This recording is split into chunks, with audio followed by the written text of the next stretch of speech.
अस्सलाम वालेकुम जिब्रान, क्या हाल है? वालेकुम सलाम अदनान। आई एम गुड, अल्हम्दुलिल्लाह। अच्छा जी। तो आज हमारा क्या डिस्कशन का टॉपिक है जी? इस वक्त आपको हमने चूंकि इसराइल के और पैलेस्टीन कॉन्फ्लिक्ट पे कुछ अर्सा पहले दो तीन बार गुफ्तगू की है, और अभी जो रिसेंट 6-8 हफ्ते में जो नई डेवलपमेंट्स हुई हैं, स्पेशली जो सीज फायर के बाद से माहौल बन रहा है, और फिर हमारे यहाँ पाकिस्तान में भी इस इशू पे बहस छिड़ी हुई है मुख्तलिफ पहलुओं से, तो उसको भी हम गुफ्तगू में लाएंगे।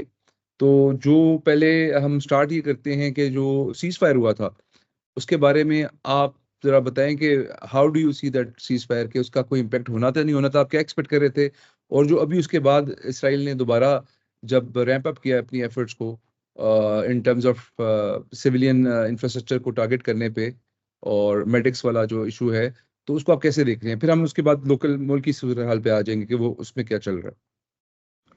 बिल्कुल सही है। देखें, इसराइल फ़िलिस्तीन का मसला जो है वो अ, अव्वल से आखिर तक एक ऐसे तरीके से हमारे यहाँ परसीव किया जाता है कि उसमें हमारे हमारे फ़हम और इदराक में कि हम इस मसले को कैसे देखते हैं और दुनिया इस मसले को कैसे देख रही है, उसमें एक बड़ी हम्म। खलीज है। यानी वो खलीज इतनी बड़ी है कि उसके बाद इस पर किसी भी मौजू से, किसी भी जाविये से गुफ्तगू करते हुए मुझे कम से कम बड़ा अजीब महसूस होता है कि लोग इस बात को हमारी तरफ से बिल्कुल गलत समझेंगे। इसलिए ये तो हम्म। हम तय कर चुके हैं, मैं और आपके, हम इंशाल्लाह इसके ऊपर एक कंप्लीट सीरीज या नंबर ऑफ प्रोग्राम्स करना चाहते हैं, जिसमें हम या शुरू से इसकी तारीख से, यहूद की तारीख से, नसारा की तारीख से, फिर मुसलमानों की तारीख से इसको लिंक करना चाहते हैं। यानी वो इससे ये ना कोई समझे कि हम कोई बहुत लंबी गुफ्तगू करना चाहते हैं, लेकिन अहम मोड़ों को ज़रूर डिस्कस करना चाहते हैं ताकि समझा जा सके कि हम इस यहाँ पर कैसे पहुँचे। और तीनों या पार्टियां जो मेन मेन स्टेक होल्डर्स हैं, यहूद भी, नसारा भी और मुसलमान भी, उनके आपस में जो है एक तो सामने के इख्तलाफात होते हैं ना, और कुछ इख्तलाफात ऐसे होते हैं जो एक तारीखी बैगेज के तौर पे आपको मिले हुए होते हैं, और वो हम्म। जाहिर और बातिन कोई ना कोई अपना रोल जरूर प्ले कर रहे होते हैं। तो उस पर गुफ्तगू किसी और वक्त करेंगे। फिलहाल आपने सही कहा। मेरे ख्याल से कुछ ही अर्सा पहले ट्रंप जो हैं, सदर ट्रंप अमेरिका के, वो इलेक्ट होके आए हैं, और उनके आते ही इस सीज फायर का मेरे ख्याल से ऐलान हो गया था। और मुझे अब एग्जैक्टली डेट याद नहीं है, शायद उनके आने से थोड़ा सा पहले या बाद में इसका ऐलान हो गया था, लेकिन उसकी सारी प्रिपरेशन बेसिकली गुफ्तगूएं जितनी हुई थी वो बाइडन के दौर में ही हुई थी। हम्म। तो ये सॉरी, जो लोग ट्रम्प के एनवॉय ने भी जाके कोई गुफ्तगू की थी जिसमें अपेरेंटली ऑप्टिक्स ये दी गई थी कि उन्होंने कोई स्ट्रांग आर्म किया है Israel to get to the table and everything, ताकि इनॉग्रेशन तक कुछ हो जाए। हाँ, और ये मुमकिन भी है इसलिए भी क्योंकि कोई भी जो राइट विंग की हुकूमत आती है आमतौर पे अमेरिका में, वो बहुत हम्म। इसराइल नवाज होती है, और इसराइल को भी उन बड़ी मोहब्बत होती है, क्योंकि उनके कोई मॉरल रिक्वायरमेंट्स उस तरह नहीं होती जिस तरह लेफ्ट विंग की होती हैं। तो बाइडन लेफ्ट विंग के हम्म। सदर थे, और सदर राइट विंग के सदर हैं। तो ऐन मुमकिन है कि सदर के आने पर एक विन देने के लिए उसको इसराइल ने खुद भी ये बात मान ली हो, और यही हाँ, चीज़ लेकिन पे वो कही जा रही बात यह है कि जो लेफ्ट विंग है और जो बाइडेन का जो ड्यूरेशन ऑफ प्रेसिडेंसी है, उन्होंने जो कुछ जिस तरह हैंडल किया चीजों को, उस पे तो दोनों में फर्क ही मिट गया है। ऐसा लगता है कि कोई फर्क ही नहीं रहा। हाँ, ये नुकता बहुत से लोग उठा रहे हैं, और इसमें वजन भी है। लेकिन जिब्रान, तुझे पता ही है, मैं जिस तरह बारीकी से चीज़ों को देखता हूँ, मेरा ख्याल है लोग हम्म। ज्यादती करते हैं इन मामलात में किसी हद हम्म। तक। ये हम्म। बात तो मानने वाली है कि दोनों में से कोई भी अच्छा नहीं है, ठीक है, बाइडन भी जी। और सदर भी इसराइल के हक में। लेकिन या। ये तमीज़ ना रखना कि कौन उनके हक में बेहतर था, ये एक हम्म। बहुत अजीब मामला बन जाता है। और आपको अब इल्म ही है जिस तरीके से ट्रंप ने ना सिर्फ ये कि मजाक उड़ाया है गजा का, बल्कि वहाँ पर हम्म। पूरी एक किस्म की एथनिक क्लेंजिंग का इंदिया भी दिया है। अगरचे ट्रंप की बातों पे आप बहुत ज़्यादा एतमाद नहीं कर सकते। वो एक मकूला मशहूर था उसमें, ट्रंप के पिछले दौर हुकूमत में, कि हम्म। रिपब्लिकन्स और लिबरल्स में, यानी कंजर्वेटिव और लिबरल्स में क्या फ़र्क है ना ट्रंप को परसीव करने में। एक पार्टी के बारे में कहा जाता है कि वो they take him seriously but not literally, और दूसरों के बारे में कहा हम्म। जाता है कि they take him literally but not seriously. तो हम्म। ये फ़र्क है। वो भी इतनी सीवियर बातें कर रहा है जितनी बाइडन कर रहा था या जितनी नेतन्याहू कर रहा है, लेकिन उसकी बातों का उस तरह इम्पैक्ट नहीं पड़ता। ट्रम्प आपको पता ही है, एक उसने अपना सोशल मीडिया का नेटवर्क बनाया हुआ है, ट्रूथ सोशल। वो अब एक्स या पे तो ट्वीट इस तरह नहीं करता। ट्रूथ सोशल पे उसने वो वीडियो भी शेयर किया था, एक एआई जनरेटेड, जिसमें गजा के अंदर पूरा एक जो है बीच के ऊपर मुख्तलिफ होटल्स बनाने और एक पूरी रिजॉर्ट बनाने का उसने वीडियो खुद शेयर किया था। यानी ठीक है, हम उसको उस तरह लिटरली नहीं रहते और लेना भी नहीं चाहिए, मेरे ख्याल से उसके माजी का दौर हुकूमत हमारे सामने है, लेकिन एक बहुत बड़ा कदम था जिस पर सब लोगों ने कमेंट किया कि यार ये मुनासिब नहीं था। और अगर ये बाकायदा किसी प्लान का हिस्सा है तो ये एक इंतहाई कबीह प्लान है जिसकी वाकई मजम्मत होनी चाहिए। खैर लेकिन हुआ ये अमदान, भी मैं आपको सॉरी जी यहाँ पे मैं रुकना चाह रहा हूँ। असल जी में जी ये बात देखें इन टर्म्स ऑफ प्रिंसिपल्स और पास्ट को देखा जाए तो यस, कुछ मॉरल्स हैं एक साइड पे जिनको वो ना सिर्फ डिफेंड करने की कोशिश करते हैं, उनको उसको सेफ गार्ड भी करते हैं, ठीक है, और दे हैव सर्टेन वैल्यूज जो हम लिबरल्स के साथ एसोसिएट करते हैं। लेकिन क्या इस रीसेंट जो पिछले जब से कन्फ्लिक्ट शुरू हुआ है रीसेंट, इसमें ऐसा नहीं है कि जो हैंडलिंग है लिबरल की वो डिप्लोमेटिकली तो बहुत ठीक है, बट पर्पस वाइज और इंटेंट वाइज कोई फर्क नहीं है? Trump being abrasive and अनकाउथ in his उसके तरीकाकार में, एंड रिजल्ट सेम है दोनों केसेस में। तो शायद इस वजह से भी इस वक्त दोनों के दरमियान कोई मेजर डिफरेंस ढूंढना मुश्किल है। हाँ, past is as a reference उस पर हम बहुत सारी एग्जांपल्स देख सकते हैं, लेकिन बहरहाल ये मेरा कमेंट था इस हवाले से। आप सही कह रहे हैं, ज़्यादा डिफरेंस नहीं है। यानी कि वो मैं आपको जो पहले भी बात कर रहा था कि मैं चूंकि बहुत बारीक बीन हूँ, इसलिए मैं इस तरह की हम्म। अक्सर लोगों को तवज्जो दिलाने की कोशिश करता हूँ, वरना हाँ, जिस तरीके से आम फाइनल डिटेल्स ठीक है इस हवाले से, I agree to quite a bit. बाकी आप सही कह रहे हैं, लिबरल्स हैव जो है ना, क्या कहते हैं उसे, crap the bed on this as well. और वो बड़ा अच्छी एक मीम चलती होती है एक्स पे और मुख्तलिफ सोशल मीडिया प्लेटफॉर्म्स पे ना, कि एक जहाज बमबारी कर रहा है और उसके ऊपर लिखा हुआ रिपब्लिकन, और वो जहाज उतनी बमबारी कर रहा है साथ वाले इमेज में, और उसके ऊपर ये एलजीबीटीक्यू के कलर्स का फ्लैग लगा हुआ है और कुछ और इस तरह की ह्यूमन राइट से रिलेटेड कोई बैनर लगे हुए हैं, और वो भी उतनी बमबारी कर रहा है। तो वो मीम मेरे ख्याल से बड़े बेहतर तरीके से इनकैप्सुलेट करती है एटलीस्ट इसराइल फ़िलिस्तीन के मसले के मामले में दोनों अतराफ का मौक़िफ़ जो है कंजर्वेटिव की ओर भी। अच्छा, बात अगर हम शुरू करें जबरान, वहाँ से हम थोड़ा सा ऑफ टॉपिक चले गए, यानी कि हिस्ट्री में ज़्यादा चले जाते हैं। रिसेंटली ये हुआ था कि सीज़ फायर हुआ ट्रम्प के आने के बाद, और वो सीज़ फायर फिर ख़त्म भी हो गया। ये जब मैं बता रहा था कि जैसा कि प्रिडिक्टेड था बहुत से लोगों की तरफ से कि ये सिर्फ एक डिप्लोमेटिक विन के तौर पे ट्रम्प को ट्रे में रख के पेश करना मकसद था इसका। ये बाकायदा कोई सीज फायर करना और उसको ऑनर करना उनका मकसद नहीं था, क्योंकि जो डिमांड उन्होंने मान ली थी उनके मुखालिफ हमास की, वो डिमांड साफ नजर आ रहा था कि वो पूरी नहीं करेंगे। यानी उन डिमांड में सिर्फ कैदियों के ही एक्सचेंज का, क्योंकि आपको पता ही है लोग बल्कि मुझे इस पर गुस्सा भी चढ़ता है कि आमतौर पे वेस्टर्न मीडिया के अंदर ये बात बहुत होती है कि हमास ने सिविलियंस को और फौजियों को 7 अक्टूबर को कैदी बनाया। हम्म। क्यों बनाया भाई? इसको कोई डिस्कस नहीं करता। तो वो उनका मौका यही था कि भाई हमारे बहुत से कैदी बगैर ट्रायल के आपकी जेलों में सड़ रहे हैं, तो हमारा एक मकसद तो ये है। और दूसरा ऑफ कोर्स उनका उनके बहुत से दूसरे लैंड से रिलेटेड मसाइल से मुंसलिक है कि वो अपने इलाके को आज़ाद कराना चाहते हैं, अपने हकूक़ को बहाल कराना चाहते हैं। जो गजा का ब्लॉकेड एक अरसा दराज से चल रहा है, और खुसूसन पिछले तकरीबन 10-11 साल से चल रहा है, उसको ख़त्म कराना चाहते हैं। तो ये इस तरह की बहुत सी चीज़ें उन्होंने सीज फायर के अपने अग्रीमेंट में शामिल कर दी थी। तो उस टाइम पे फ्रेंकली स्पीकिंग मुझे भी ये देख के हैरानी हो रही थी कि इसराइल ने ये बात कैसे मान ली है। तो बड़ा ही पता चल गया कि it was all a gimmick. वो ट्रम्प को एक डिप्लोमेटिक विन दिलाने वाली बात थी, और उसके बाद एक स्टूपिड से प्रीटेक्स्ट के ऊपर इसराइल ने कि जी हम अब माहिदे के अंदर फलां तब्दीली करने जा रहे हैं, तो ये तब्दीली बड़ी नहीं है, इसको हमास से कबूल कर लेना चाहिए। और हमास ने कहा कि भाई जो हमारा अग्रीमेंट हो चुका हुआ है उसी के ऊपर हम चलेंगे, हम तो नहीं उससे फिरने वाले हैं। इस बुनियाद पर उन्होंने सीज फायर को खत्म कर दिया। तो उसके बाद से हालात ज़्यादा बिगड़ रहे हैं, और मेरा ख्याल है अब बाकायदा उस आखिरी फेज़ का आगाज़ हो चुका है, जहाँ पर वो समझते हैं कि चूंकि लोग अभी वापस लौट रहे हैं, जो लोग डिस्प्लेस हुए थे फ़िलिस्तीन में, खुसूसन नॉर्दर्न गज़ा से। यानी सदर्न गज़ा तो चलें फिर भी कुछ बहाल है, लेकिन नॉर्दर्न गज़ा तो अगर उसकी तस्वीरें एरियल इमेजेस अब मौजूद हैं सारे नेट के ऊपर, वो देखा जाए तो वो तो एक खंडर बन चुका हुआ है बिल्कुल। और अगरचे वहाँ भी लोग दोबारा पहुँच गए हैं, उन्होंने जाके टेंट लगा लिए हैं, ओपन एयर के अंदर ज़िंदगी गुजार रहे हैं, कुछ भी कर रहे हैं, रबल में से कम से कम अपने अजीज़ व अकारिब की जिस्मों को जो जानवर नोच रहे हैं उनको दूर कर रहे हैं उनसे, अपने अजीज़ों को तलाश करके दफना रहे हैं, लेकिन उधर मौजूद हैं बहरहाल फिर भी वो। तो नदल गजा को तो वो नाकाबिले रिहाइश बना रहे हैं जानते बूझते हुए इसराइल। और अब लग ऐसे ही रहा है कि दो प्रॉन्ग्स पे वो काम कर रहे हैं। एक प्रॉन्ग उनका ये है कि या तो नदल गजा को मुकम्मल तौर पे एनेक्स कर लिया जाए, जिस तरह बाकी 1967 के बाद उन्होंने बहुत से इलाकों को एनेक्स कर लिया था फिलिस्तीन के, उसी तरह नदल गजा को भी एनेक्स कर लिया जाए।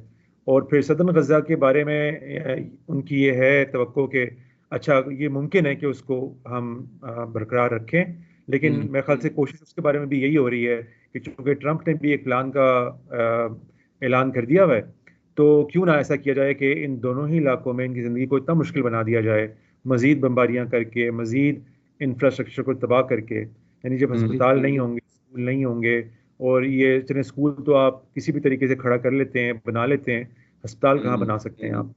तो ये इस तरह के हालात पैदा कर लिए जाएं कि मजबूर कर दिया जाए इर्द गिर्द की अरब रियासतों को इन लोगों की सेटलमेंट के लिए।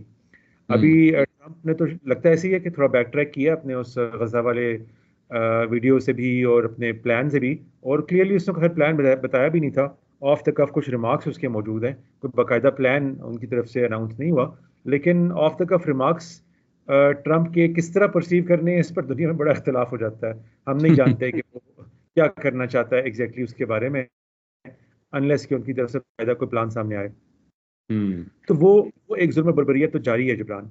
लेकिन उसके बाद हमारे यहाँ आपको पता है लोकल, अच्छा वो मामले भी डिस्कस कर लेते हैं कि दुनिया के ज़मीर को झंझोड़ने वाला एक बड़ा वाक़या अभी मुस्तक़बिल माजी करीब में इसराइल के अंदर पेश आया, जब 14-15 मेडिक्स को बाकायदा इसराइल के फौजियों ने टारगेट किया, उन्हें पॉइंट ब्लैंक कत्ल किया, उनकी आंखों में पट्टियां बांधी, और ना सिर्फ ये कि उनमें से बाज़ को जिंदा दरगोर कर दिया, उनकी गाड़ियां भी ज़मीन के अंदर दबा दी ताकि पता ही नहीं चल सके कि यह मामला हुआ है।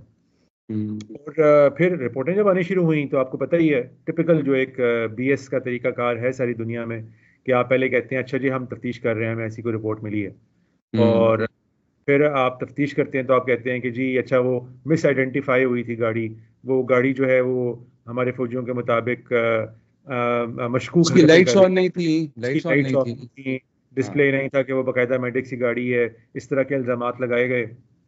बाद में वीडियो सामने आ गई, उसी गाड़ी को जब खोद के बाद में निकाला गया तो उसके अंदर एक बंदा फिल्मा रहा था, और वो वीडियो सामने आ गई। फिर वो आप देखें अगर वेस्टर्न मीडिया को, तो अल्लाह ताला इनके साथ आखिरत में वही करें जो ये इस वक्त इसके हकदार हैं। खेलें उन्होंने शुरू कर दी ना, पहले एक हेडलाइन देते हैं कि हमास रन मिनिस्ट्री के मुताबिक ऐसा हुआ है, अच्छा फिर अगली हेडलाइन उसी को अमेंड करके डालते हैं, नहीं नहीं हमास को काट देते हैं, कहते हैं ऐसा हुआ है, इसराइल से इसकी हम तफ्तीश कर रहे हैं। फिर एक हेडलाइन को तब्दील कर देते हैं कि नहीं जी इसराइल कह रहा है कि वो मिस आइडेंटिफाई हुई है गाड़ी, और फिर जब उन लोगों को बताते हैं कि सब कुछ ऐसे था, वो फिर कहते हैं अच्छा नहीं गाड़ी के ऊपर तो ऐसे ही था, लेकिन वो लोगों के बारे में कोई शक था कि ये वो हैं टेररिस्ट हैं, या इनका रिकॉर्ड इस तरह आ रहा था।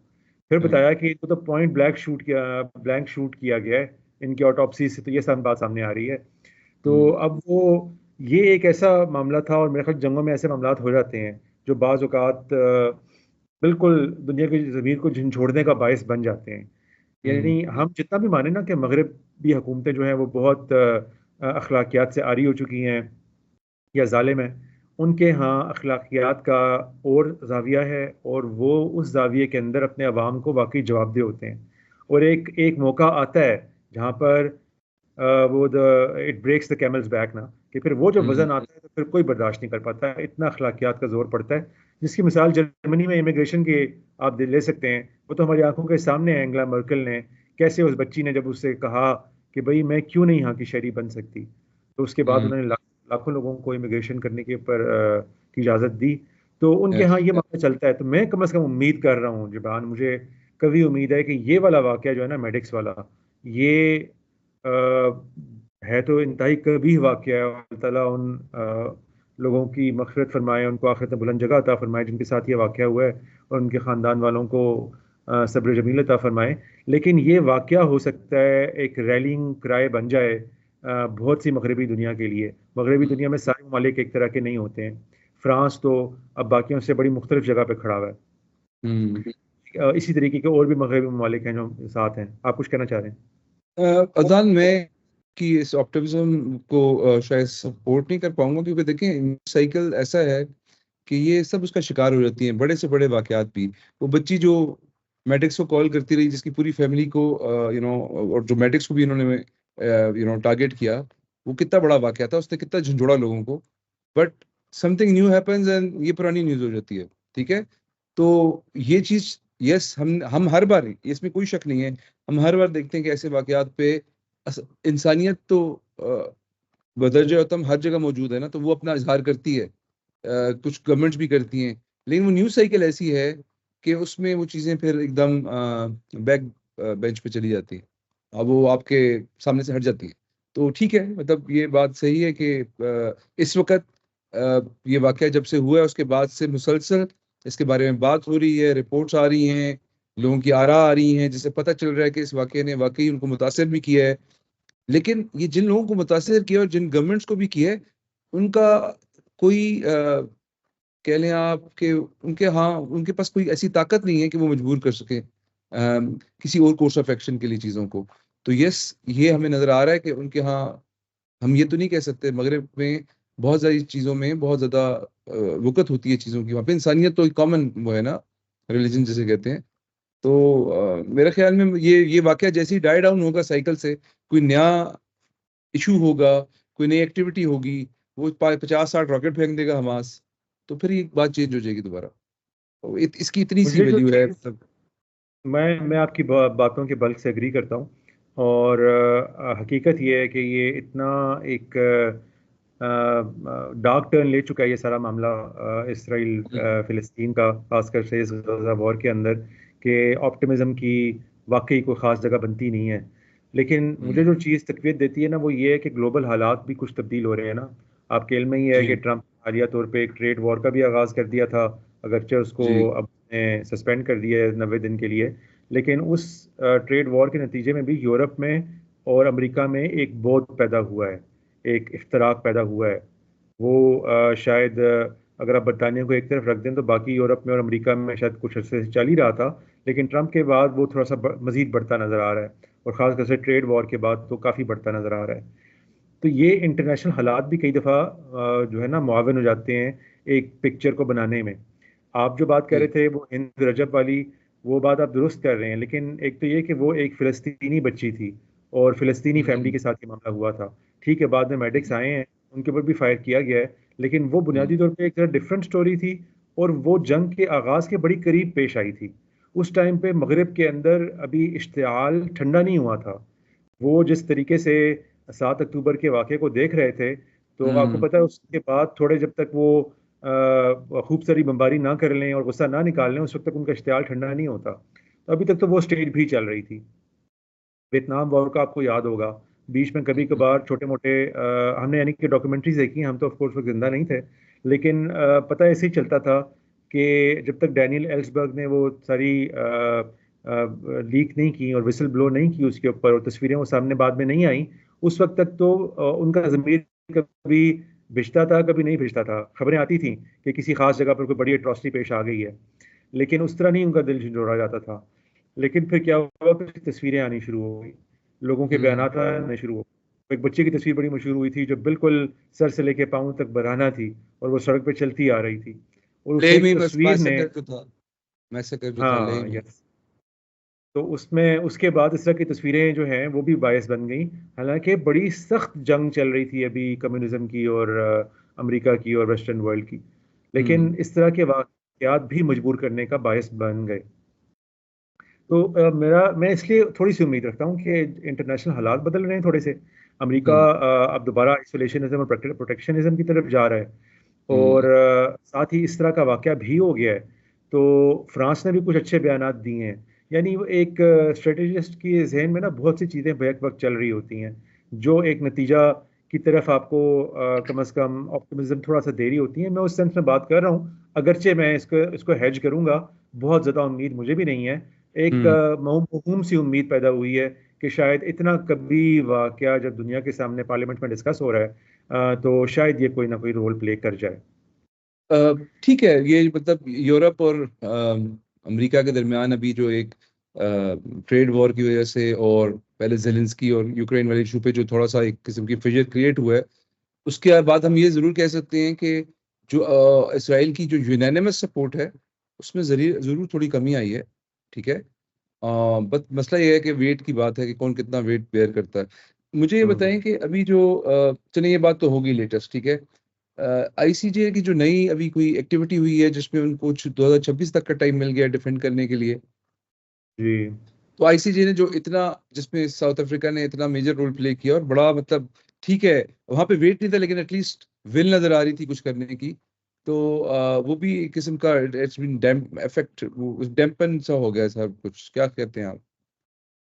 मैं उसको बिल्कुल डिस्कस करना चाहता हूँ, लेकिन मैं उसके साथ लिंक करना चाहूँगा पहले अपने लोकल हालात को। उसकी वजह ये है कि हम कभी भी इंटरनेशनल डेवलपमेंट्स को ना पूरे तरीके से पढ़ते हैं, ना पूरे तरीके से हम्म समझते हैं। एक छोटी हम्म सी कहीं विन हमें मिलती है तो हम्म उसके बेहतरीन मतलब को अज्यूम करके हम फौरन समझते हैं कि जी हमारे हक का फैसला आ गया। तो हम्म आईसीजे के अंदर पहले हमारे हक का फैसला आया था, ना अब जो फैसला आया है वो हमारे हक का है। या या अ, अभी जो हाल में वाकया हुआ है वो तो आप बिल्कुल ठीक फरमा रहे हैं कि इसराइल ने बुनियादी तौर पे मार्च में अप्रोच किया था आईसीजे को कि हमने जो जवाब जमा कराना है उसके लिए जुलाई की कोई आखिरी डेट बन रही है। जबकि हम्म जिस तरह की शवाहिद आपका कोर्ट हमसे तलब कर रहा है, उस तरह के शवाहिद को प्रिपेयर करने के लिए हमें काफ़ी वक्त चाहिए। तो उनको 6 महीने की एक्सटेंशन मिल गई। अब हम्म 2026 के जनवरी फरवरी में कहीं जाके उनको कोई डेट मिली है कि वो उस तक अपना जवाब जमा करा सकते हैं। और हमारे हम्म यहाँ इवन जो अभी मुश्तरका अलामिया उलमा की कॉन्फ्रेंस में जारी हुआ है, उसमें भी ये लाइन हम्म लिखी हुई है कि आईसीजे जो है वो तो फिलिस्तीन के अंदर जेनोसाइड को डिक्लेयर कर चुका है कि जेनोसाइड हो रही है। और ये हम्म बात मैंने उस जमाने में भी देखी कि हमारे यहाँ भी हम्म लोग ये डिस्कस कर रहे हैं, और अब भी देखता हूँ अक्सर लोग ये बात कर रहे होते हैं कि जी वहाँ तो नस्लकुशी मानी जा चुकी है। भाई बिल्कुल नहीं मानी जा चुकी। साउथ अफ्रीका ने बड़ा वाकई दिलेरी दिलेरी दिखाई है, सारा कुछ किया है, ले गया वो वहाँ पे केस। लेकिन वो केस जो है अभी उन्होंने खाली अपना मुकदमा पेश किया है, अभी इसराइल ने अपना जवाब जमा कराना है। जी जहां पर जो बात मुकम्मल हो चुकी है ना वो ये थी कि उन्होंने कुछ प्रोविजनल मेजर्स भी मांगे थे। यानी हम्म साउथ का मुकदमा एक मेन था, और एक उनका मुकदमा ये था कि चलें ओरिजिनल मुकदमा तो अभी कुछ साल लेगा चलते हुए, हम हम्म चाहते हैं कुछ इमीडिएट रिलीफ्स दी जाएं, कुछ इमीडिएट इंस्ट्रक्शंस पास कर दी जाएं इसराइल को, कि जिसके हम्म नतीजे में कम से कम अगर जेनोसाइड का वाकई खदशा भी है तो उसको कम करने में, उसको रोकने में वो इस तरह के अहकाम कुछ मावन हो सकें। उनको या प्रोविजनल मेजर्स कहते हैं। या उसके अंदर भी आईसीजे ने एक लीगल यानी कानूनी गेम खेली है। उन्होंने एक ऐसे अल्फाज इस्तेमाल किए हैं, मैं बल्कि हम्म वो लोगों को अगर पढ़ के सुनाऊं तो शायद वो थोड़े महजूज भी हों। अनफॉर्चुनेट ट्रेजिक है सारा मामला, लेकिन लीगल मामला कैसे लोग चलाते हैं उसको मैं चाहता हूँ कि जरा लोग देखें कि उन्होंने जुमला क्या लिखा था उसमें। हम्म उन्होंने जी जुमला लिखा था, पहले अंग्रेजी में पढ़ते हैं। In the court's view the facts and circumstances are sufficient to conclude that at least some of the rights claimed by South Africa and for which it is seeking protection are plausible. इसमें जो असल बहस हुई थी ना जबरान, वो सारी की सारी हुई थी प्लॉजिबल के लफ्ज के ऊपर, कि हाँ उससे इवन मगरिब के अंदर ही बहुत से लोग समझे कि फैसला शायद ये आ गया है प्रोविजनल मेजर्स के अंदर कि आईसीजे ने कहा है कि प्लॉजिबल कहते हैं अगलब, यानी अगलब यही है, ये बात समझी जा गालिब सकती है कि गुमान है, गालिब गुमान है, हाँ गालिब गुमान यही है। हाँ। तो उन्होंने कहा कि उन्होंने शायद ये कहा है कि गालिब गुमान यही है कि वहाँ पे जेनोसाइड हो रहा है। हम्म तो इसको बड़ी जगह पे डिबेट किया गया, यानी बरतानिया के पार्लियामेंट में भी ये चीज़ डिबेट हुई, दुनिया के और ममालिक के अंदर भी ये डिबेट हुआ कि इस प्लॉजिबल का क्या मतलब है, क्योंकि ये हम्म लैंग्वेज वाकई बहुत वेग है। अमेरिका हम्म के अंदर भी इसके ऊपर डिस्कशन हुई जो बड़ी मज़ेदार हैं लीगल एतबार से, अगर आप देखना चाहें। हम्म लेकिन अल्टीमेटली फिर हुआ ये कि हार्ड टॉक में बुलाया गया उस जज को, उनमें से एक जज को जिसने वो फैसला लिखा था। तो हम्म वो जज साहिबा आई थी, उनका मेरे ख्याल से किस तारीख को प्रोग्राम था मुझे अब ये याद नहीं आ रहा, लेकिन पिछले साल ही कहीं जुलाई के आसपास कोई प्रोग्राम हुआ था उनका। हम्म तो उसमें अप्रैल में, बल्कि अप्रैल में वो प्रोग्राम हुआ था, यहाँ पे मेरे सामने मैंने पेज खोला हुआ है। तो उसमें उन्होंने कहा कि भाई हमने ये कहा था प्लॉजिबल के अंदर कि Palestinians had plausible rights to protection from genocide.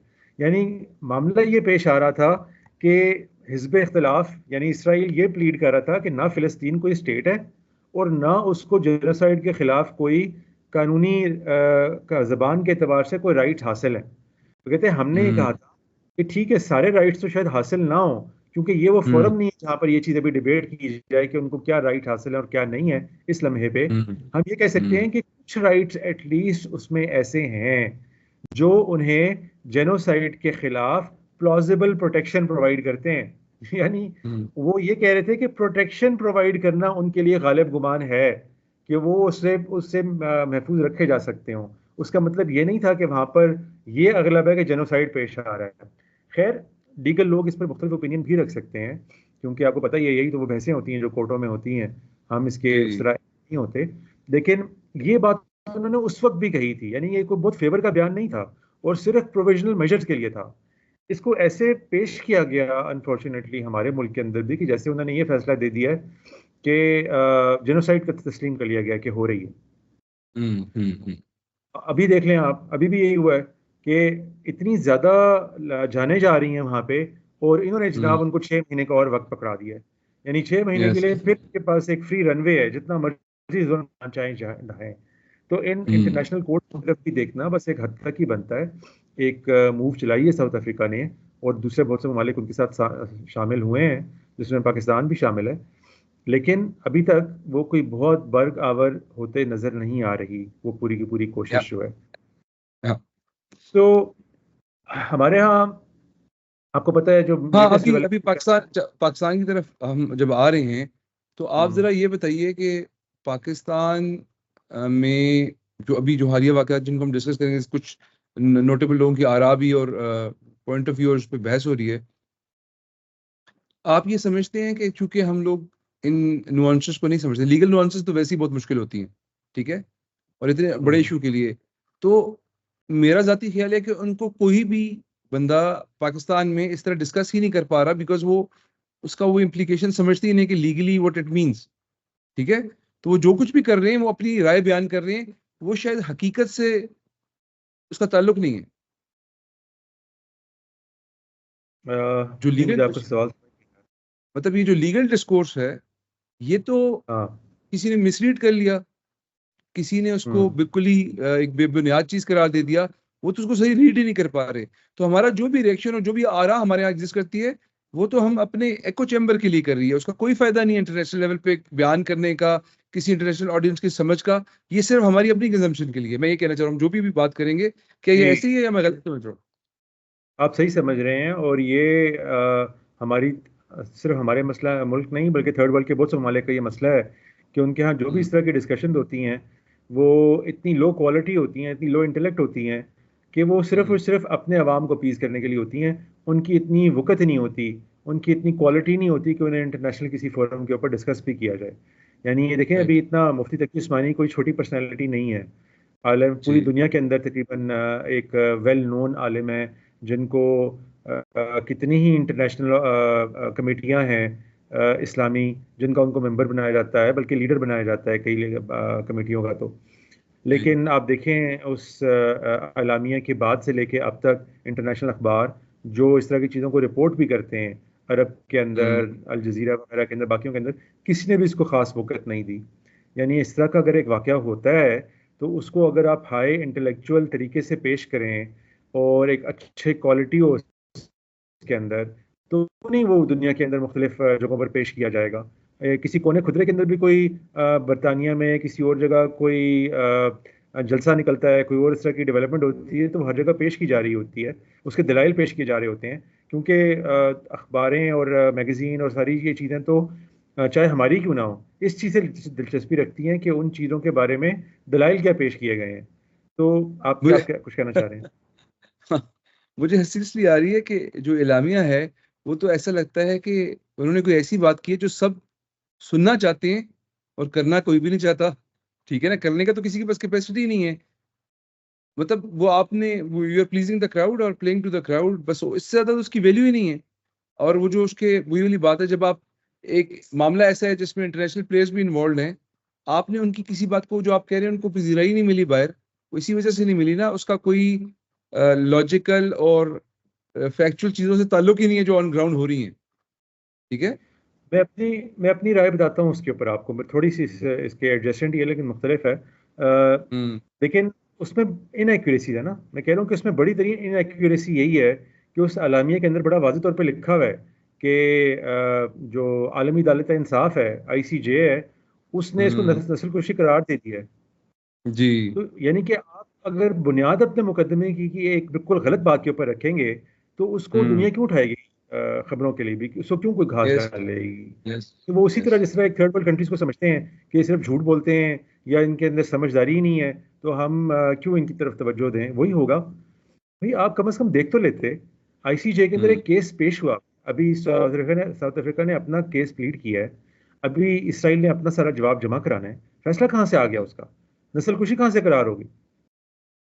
वह वही था, प्रोविजनल मेजर्स थे जिसके ऊपर एक वेग सी स्टेटमेंट दी गई, और वो भी प्रोविजनल मेजर्स के कॉन्सेप्ट में। यानी वो बड़ा वाज़ेह था कि प्रोविजनल मेजर्स के कॉन्सेप्ट में उसमें अगर जेनोसाइड की बात मान भी ली जाना तस्वुर की जाए तो वो प्रोविजनल हम्म। मेजर्स की हद तक है। यानी कि ठीक या। है, प्रोविजनल मेजर्स के अंदर हम बाज़ चीज़ों को तस्लीम करने के ऊपर आमादा हैं, तैयार हैं कि ठीक है कुछ हम्म। प्रोटेक्शन उनको ऐसी दे पाए, इंस्ट्रक्शन उनको ऐसी दे दी जाएं ताकि मुस्तकबिल के अंदर ये मामला इतना ना बिगड़ जाए कि जेनोसाइड मुकम्मल हो चुकी भी हो और उस टाइम पे फैसला आए। वो सिर्फ इस चीज़ को रोकने के लिए था। तो अगरचे दुनिया में बताया ना कि उसमें बहसें हैं कि भाई जेनोसाइड की सिरे से उसमें बात ही नहीं है, और खुद उन जजों में से एक ने आके उसको एक्सप्लेन किया टीवी के ऊपर कि जी हमारा मकसद ये था कि फिलिस्तीनियों के कोई हकूक हासिल हैं कि नहीं हासिल, हमने उसके लिए हम्म। प्लॉजिबल का लफ्ज़ इस्तेमाल किया था, इसका या। जेनोसाइड से कोई ताल्लुक नहीं था। तो ठीक है। वो उस अलामिया का एक हिस्सा है।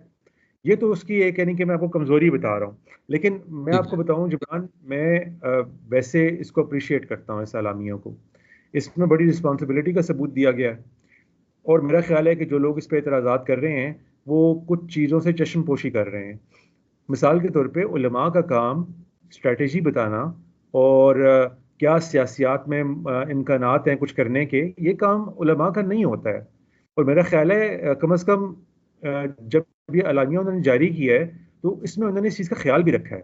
मुझे लगता है कि ये थोड़ा सा ब्रेक फ्रॉम द पास्ट है। इससे माजी में जब कभी उलमा ने कोई इस तरह की इंटरवेंशन की है तो वो मुझे भी महसूस हुआ था कि वो बहुत बोंगी हुआ करती थी। आपको याद ही है वो।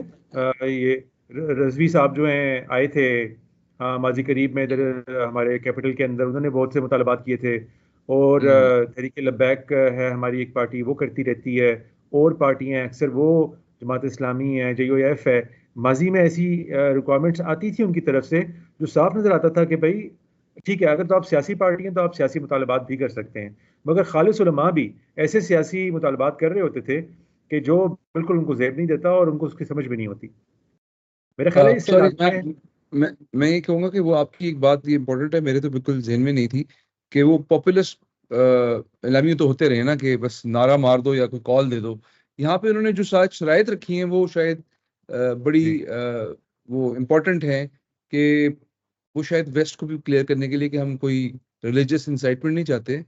हम सिर्फ एक मुकदमे के हवाले से अपनी राय दे रहे हैं कि इसके लिए गवर्नमेंट और स्टेट मशीनरीज जो हैं वो रिस्पॉन्सिबल हैं टू डू समथिंग। मैं समझता हूँ वेस्ट भी उनके यानी कि मतमा नज़र नहीं था।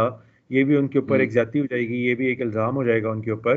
क्योंकि ये तो उन्होंने बड़ा क्लियरली कहा है कि तमाम मुस्लिम हुकूमतों के ऊपर जहाद फर्ज हो चुका या। है। तो ये तो या। अगर मगरिब को देखा जाए तो ये तो उनके लिए इंसाइटमेंट फॉर वायलेंस काफ़ी होगी। उन्होंने लोकली इस बात को बड़े अच्छे तरीके से एड्रेस किया है। उन्होंने कहा है कि ये जिम्मेदारी हम हुकूमतों पर डाल रहे हैं। ठीक है, हम्म। जहाद तो लोगों पर ही फर्ज होता है। हुकूमत तो एक सोशल कॉन्स्ट्रक्ट का नाम है ना। तो अल्लाह ताला हम्म। के कोई भी अहकामात होते हैं वो तो लोगों से ही मुतल्लिक होते हैं। तो या। जहाद फर्ज होने का जुमला तो लोगों के मुतल्लिक ही आएगा। लेकिन उसको उन्होंने बड़ा अच्छा तरीके से क्वालिफाई किया है कि ये हुकूमतों के ऊपर लाजिम हो चुका है कि वो कोई इसके लिए इकदाम करें। और फिर मजीद जी। भी अलामिया की एक शेर के अंदर उन्होंने इसको वाजे किया है कि कोई हुकूमतों के खिलाफ किसी किस्म की बगावत करना या लोकली किसी किस्म का जो है वो फसाद क्रिएट करना, मालो मता को नुकसान पहुंचाना, इसकी कोई सिरे से इजाज़त नहीं है। या लेकिन प्राइवेट हुकूमत आर्मीज रेज करना अपनी, प्राइवेट आर्मीज रेज करना, वो बल्कि अलामिया मेरे सामने खुला हुआ है, वो लोग अक्सर पढ़ते भी नहीं है, वो अच्छी तरीके से वर्डेड है। पहली मरतबा मेरा मेरा ख्याल ये है कि मुनासिब ओके, तरीके से वर्ड किया गया है, उसमें ख्याल रखा गया है बहुत सी चीज़ों का। हाँ, फैक्ट्स को गलत बताया गया है। यानी वो कहते हैं ना कि every one has a right to their opinions but every one does not have their own facts. तो फैक्ट तो यानी कि यकसा होते हैं। वो आपके नज़दीक भी फैक्ट होना चाहिए, मेरे नज़दीक भी फैक्ट होना चाहिए। तो ये फैक्ट ही नहीं है कि आईसीजे ने जो है उसको नस्लकुशी करार दे दिया। या और अभी तो बहस जो है वो, मैं तो इस बहस को समझते ही अजीब हूँ, यानी कि नस्लकुशी एक एक टर्म है, एक कन्वेंशन है, वो हो रही है नहीं हो रही है। यानी इस पर बहसें करना और इसके ऊपर अपनी सारी जमा पूंजी को ज़ाया करना कि ये हो रही है नहीं हो रही है। और ये मगरब में बहुत ये चल रहा है आमतौर पर कि सारी बहस इस पे होती है कि हो रही है कि नहीं हो रही।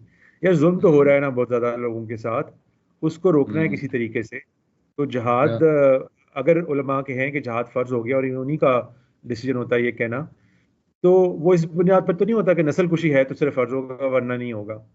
तो ये इस बात को बुनियाद ही नहीं बनाना चाहिए था। और अगर डालना ही था अपने एलामिया में तो उसकी जबान दुरुस्त होनी चाहिए थी। ओके, अच्छा, फिर जिन लोगों ने इस पर कमेंट किया है उनमें से बड़े लर्नेड लोग हैं जिनकी मैं सुनता भी रहता हूँ वीडियोज और इज्जत भी करता हूँ, उन्होंने भी इसको करेक्ट नहीं किया। मैंने किसी को इस चीज़ को करेक्ट करते हुए नहीं देखा कि यार इलामी में ये बात बिल्कुल बेबुनियाद की गई है। अच्छा, ये तो हो गई कुछ बातें एलामिया के मुताबिक। लेकिन उसके बाद फिर सब लोगों का रिएक्शन आता है, उसको डिस्कस कर लेते हैं। हमारे यहाँ आपको पता है अब एक काफ़ी डाइवर्स पॉडकास्टिंग और ओपिनियन मेकिंग के लिए जो सोशल मीडिया का इस्तेमाल है, उस पर कुछ बड़े अच्छे स्पीकर्स आ गए हुए हैं, वो बातचीत करते हैं, अपनी अपनी आरा देते हैं। भी एक दो धड़े ऑलमोस्ट बन गए हैं और एक जंग चल रही है। एक धड़ा वो है जो कहता है कि जी उलमा को ऐसा नहीं करना चाहिए था, और असल में वो जो है इससे हल नहीं निकलेगा बल्कि नुकसान होगा। और अभी उनके नज़दीक पॉलिसी जो है कुफू ऐदियकुम की होनी चाहिए, अपने हाथ रोक के रखो और मामलात को जिस तरीके से सियासी तरीके से डिप्लोमेसी के तरीके से हल करो। एक दूसरा ग्रोह है जो उलमा के इस पूरे मौक़िफ़ से एग्री करता है और वो यही कहता है कि नहीं, यही सही रास्ता है, जिहाद के लिए जाना चाहिए। उन्होंने भी शायद अलामिया, उनके बहुत से लोगों ने पढ़ा नहीं है, वो भी यही समझते हैं कि शायद इंडिविजुअल हर बंदे को यहाँ से उठ के जाने के लिए वो लोग कह रहे हैं। और बल्कि मैंने बाज़ इंटरव्यूज़ देखे हैं जिसमें मुफ्ती तकी उस्मानी के ऊपर भी ये एतराज़ किया जा रहा है कि आप क्यों नहीं खुद चले जाते, आप क्यों नहीं अपनी गाड़ियाँ बेच के ये सारा काम करते। क्योंकि अलामी में ये भी था कि बाइकआउट भी किया जाए गुड्स का और उनकी हर तरीके से इंटरनेशनल चैरिटेबल ऑर्गेनाइजेशंस बना के उनको माल भी पहुंचाया जाए। अच्छी केयरफुली वर्डेड उसके अंदर। तो वो भी बिल्कुल गलत बात है, ना तकी साहब ये कह रहे हैं ना उलमा ने ये कहा है। वो ठीक है, जहाद के फ़र्ज होने के ऊपर हर बंदे के ऊपर एक बयान का तरीका होता है कि हर इंसान पे, हर मुसलमान पे फ़र्ज हो गया हुआ है। लेकिन ये बात उन्होंने बड़ी वाज़ेह से बताई है कि असल में हुकूमत का काम है, ये हुकूमत ने करना है, हुकूमतों ने करना है, वो हुकूमतों को मोटिवेट कर रहे हैं। तो अगर उलमा भी यस, अगर एक बात दुरुस्त समझते हैं और हुकूमतों को मोटिवेट नहीं करेंगे तो कौन करेगा भाई। ठीक है, उन या हिकमत अमली तो हुकूमत ने बनानी है ना। हुकूमत भी इसको या गलत परसीव करती है अक्सर। हुकूमत भी अपने लिए वो गुंजाइश नहीं तलाश करती उनके अहकामात में कि भाई उलमा ने एक बात कर दी है, अब आगे इससे आगे बात हमने चलानी है। हमने उनको बताना है कि भाई जहाद के कुछ तरीके अब दुनिया ने तय कर दिए हुए हैं। और एलामी में जो जुमला याद आया, एक जुमला ये भी लिखा हुआ है कि कोई ऐसा बैनुल अक़वामी कानून नहीं है जिसकी रूह से वहां जाके जिहाद करना मना हो। भाई ऐसे बहुत से बैनुल अक़वामी कवानीन गिनवाए जा सकते हैं जिनकी रूह से ऐसा करना बिल्कुल गलत है। तो ये इस तरह की बातें गैर मुहतात नहीं करनी चाहिए। लेकिन बावजूद इसके हुकूमत के पास ये हक है कि वो इस रिलीजियस गाइडेंस के बाद, इस दीनी हिदायत के बाद अब अपना सियासी प्लान बनाए। वो प्लान ज़रूरी नहीं है कि जंग के ऊपर ही मौकूफ हो सारे का सारा, कि हमने जंग ही करनी है। जिहाद में ये सारी चीज़ें शामिल होती हैं। वो कहते हैं ना अंग्रेजी का में जंग को डिफाइन ही इसी किया जाता है कि it is a continuation of politics by other means. इस हाँ, सियासत या को और तरीकों से चलाने का एक जरिया जंग भी होती है। यही तो होती आपके है जी। आर्सेनल में बहुत से टूल्स हैं। आप उलमा को मुतमईन भी कर सकते हैं, आप अपने भाइयों के लिए अच्छे इकदाम भी कर सकते हैं। आप एक पॉलिसी सामने लेकर आएँ, इसको मौजू बनाएं कि जी हम इस लेवल पे फ़लाँ फ़लाँ काम कर रहे हैं और फ़लाँ जो हमें हिदायत दी गई हैं उनके बारे में हम अभी मज़ीद तफक्कुर से, किसी और चीज़ से किसी नतीजे तक पहुंचने की कोशिश करते हैं। इस तरह की बातें की जा सकती हैं और इकदाम भी किए जा सकते हैं। तो मुझे ये बात थोड़ी सी खल रही थी जिब्रान के पहली मर्तबा कोई रीजनेबल तरीके से, रिलेटिवली रीजनेबल तरीके से एक मामला हुआ है, उसकी कदर शनासी नहीं है हमारे यहाँ, कम अज कम उस ग्रुप के अंदर, कि जिस ग्रुप के अंदर हिकमत अमली का इख्तलाफ सामने आया। अच्छा, फिर हमारे यहाँ जो एक चीज़ बहुत ज़्यादा कॉमन होती है ना, वो ये है जिब्रान के लोग हमेशा एक दूसरे की नीयतों पर हमला शुरू कर देते हैं। वो मेरे लिए बड़ा जी। तकलीफ दे होता है। वो इस तरफ वाले उस तरफ वालों की नीयतों पे हमला कर रहे होते हैं, उस तरफ वाले इस तरफ वालों की।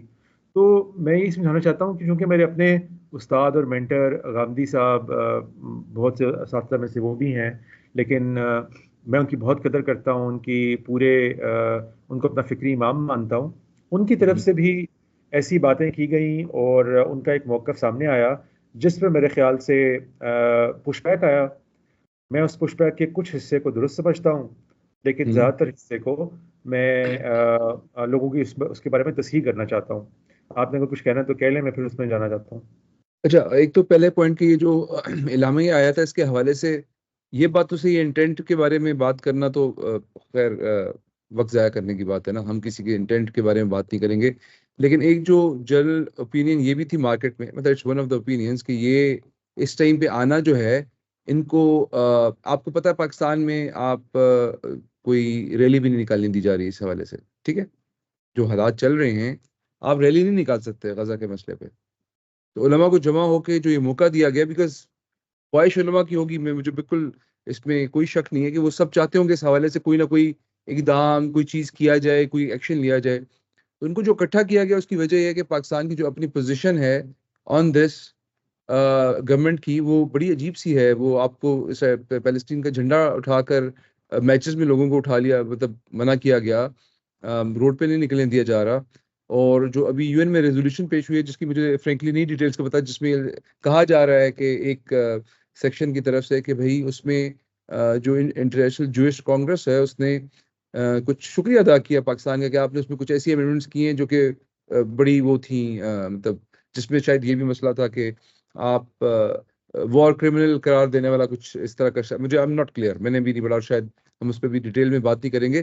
तो इस तरह की भी उस पे बात हो रही है। और जहाँ तक ये आप गांधी साहब वाली बात कर रहे हैं और कुछ और लोगों ने जो बात की, आप गांधी साहब ने इस पे जो कुछ कहा है उसको ज़रा आप मुख्तसरन बयान करें कि उन्होंने क्या कहा है, और फिर आप ये बताइए कि आप उसमें से किस राय से और उनकी ऑपोजिट राइज में राय जो है उनमें से किस पे आप मुत्तफिक हैं और किस चीज़ से आप इख्तिलाफ रखते हैं?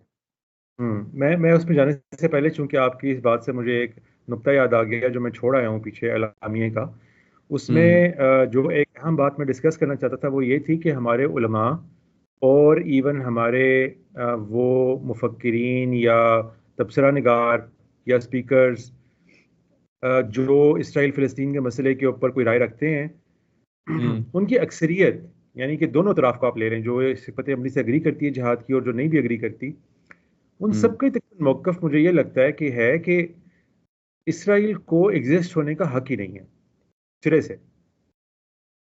अच्छा, एलामिया के अंदर भी बार बार वो जगह जगह अक़वाम मुत्तहिदा का जिक्र भी करते हैं कि अक़वाम मुत्तहिदा ने भी 1967 के बाद की उनकी फ़लाँ चीज़ों को कंडेम किया हुआ है और उसको गैर कानूनी करार दिया हुआ है।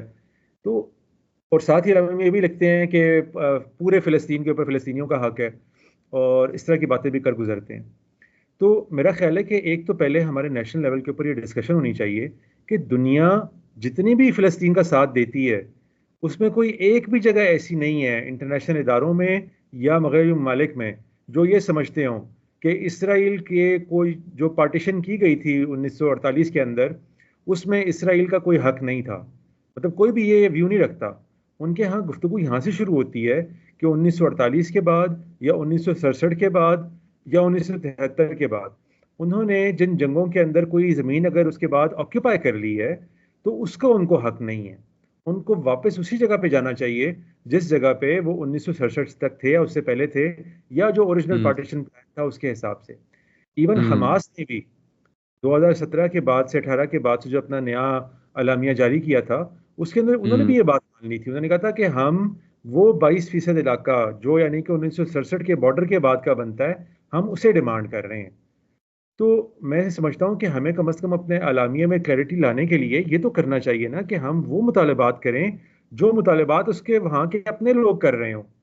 वहाँ के अपने लोगों का मुतालबा यही है कि भाई हमें 1967 के बॉर्डर के वाला इलाका दे दिया जाए, हम हमारे लिए वही काफ़ी है। वो लंबी चौड़ी जो तो एक। जी। मैं क्या चाह रहा हूँ, देखिए ना, इसका मतलब है कि हमारे कुछ दानिश्वर इसको सिर्फ फिक्री मसला समझते हैं, ठीक है ना। कुछ जज्बाती मसला है जिनके नज़दीक, जिस जो लाजमी बात है मजहबी उससे भी है, लिंक्ड है। और असल में एक लीगल इशू है, ये एक लीगल डिस्प्यूट है।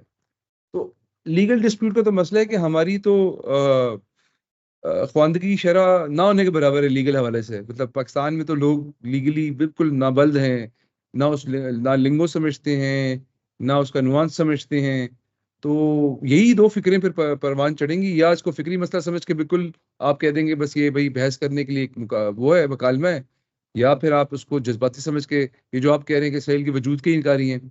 अब ये इन दोनों के दरमियान जो लीगल ग्राउंड है उसके बारे में तो किसी ने कभी बात भी नहीं की। और आप यही कह रहे हैं कि जो हमास, जो कि एक ओपोनेंट है इनका इतना मेजर, उसने अपने इलामिया में बात रखी है, तो किसी ने पढ़ने की जहमत भी नहीं की। मतलब उसके ख्याल में वो भी शायद वो इसराइल के आला कार हैं फिर इस मामले में, पर यही हो सकता है। जी, यही मुझे भी हैरत होती है कि कम से कम वो बात करें जो सारे मुस्लिम ममालिक बाकी कर रहे हैं। अच्छा, हम्म। ये भी बड़े मजे, उस पर हम बाद में आते हैं जब हम बाकी लोगों का व्यू डिस्कस करेंगे। अभी चलते हैं ज़रा इस मुख्तसर से कमेंट के बाद कि इसराइल का को वहाँ पे एग्जिस्ट होने से निकालने का दुनिया में किसी को भी मुल्क का व्यू नहीं है। वो सब समझते हैं हम्म। कि वहाँ पे वो रहें, हाँ उनकी जो बाउंड्रीज तय कर दी गई हैं उनके अंदर रहें। और पैलेस्टाइन के लिए भी या तो वही रियासत होनी चाहिए जो उनकी है, यानी वन वन स्टेट हम्म। सोल्यूशन रखा रहता है, और या टू स्टेट सोल्यूशन। ज़्यादातर दुनिया टू स्टेट सोल्यूशन के पीछे ही खड़ी हुई है। या तो हमारे तो उलमा अभी तक वो बात मानने के लिए भी तैयार नहीं है, यानी कि वो तो यस। इस एलामिया की हद तक तो यही नजर आता है। तो वो कह रहे हैं कि पूरे का पूरा फिलिस्तीनी बेसिकली उन्हीं का ही है। और अगली बात, ठीक है वो लिखते नहीं है लेकिन वो इम्प्लाइड है कि फिर इसराइल अपना बोरिया बिस्तर पैक करे और वहां से चलता बने। हम्म। तो अगर यही हम्म। मौकफ है तो एक तो ये कि उसको वाजे करें और फिर इसको पे बहस करें आके टीवी में भाई कि दुनिया में से कोई जगह भी बशमूल अक़वाम मुत्तहिदा के इस मौकफ को नहीं हम्म। मानते हैं। अपने मौकफ को भी थोड़ा कैलिब्रेट करें। अच्छा, या आप बताइए, जबरान के गांधी साहब माशाल्लाह इस दौर के बड़े तरीन उलमा में से हैं। और हम्म। उनको देख के ऐसा महसूस होता है कि हमारे कम से कम स्कॉलरली तबके के अंदर भी तारीख को पढ़ने लिखने का, दुनिया के सियासत को, दुनिया के ज़ाइटगाइस्ट को समझने का कोई शगफ होता है, किसी हम्म। दर्जे का ही सही लेकिन होता है। तो उनके वो आमतौर पे एक रहनुमाई की ऐसी जगह पे खड़े हुए हैं जहाँ पर वो मज़हब को मौजूदा हालात के साथ मिला के बहुत अच्छे तरीके से समझाते हैं। इसलिए हम्म। अ, उनकी तरफ से अगर किसी बात में कोई झोल नजर आए तो मैं समझता हूँ कि यानी कि मेरा तरीकाकार यही है कि उसको पहले तो जो है वो उनके साथ दरूने खाना डिस्कस किया जाए। मुझे उनके साथ बात करने का मौका मिलता रहता है। हम्म। और उनके हल्के अहबाब के साथ भी मैं कनेक्टेड रहता हूँ, उनसे भी ये ख्यालात शेयर करता रहता हूँ और मैंने शेयर किए भी हैं। लेकिन उनका प्रोग्राम के बाद प्रोग्राम आया, प्रोग्राम के बाद प्रोग्राम आया इस इशू के ऊपर। तो मुझे लगता है हम्म। कि अब वो बातें जिन पर वो कायम हो गए हैं और जिस हद तक उन्होंने कोई मौक़िफ़ इख्तियार करना था वो इख्तियार कर चुके हैं। तो अब मुझे लगता है कि हम्म। मुझे ये डिग्री कर देनी चाहिए। ये हम्म। यानी कि ज़्यादातर तो उनके हक में होंगी, लेकिन कुछ बातें जो मुअद्दबाना तरीके से उनको पेश करना मकसूद है कि जिसके नतीजे में वो गौर करें और देखें कि इन हम्म। बातों में भी दम है कि नहीं है। लेकिन उनका ओवरऑल मौक़िफ़ तो बहुत दुरुस्त है कि जंग अज़ीमों के बाद से जो दुनिया तश्कील पाई है, इस दुनिया के अंदर अपने हकूक़ को मनवाने का तरीक़ाकार बड़ा मुख्तलिफ हो गया है। उसका एक ताकत का तवाज़ुन जो है दुनिया का, उसको आपको मद्देनज़र रखना होता है। उसके बाद दुनिया के कुछ इदारे हैं जहाँ पर आप इस केस को लेके जा सकते हैं।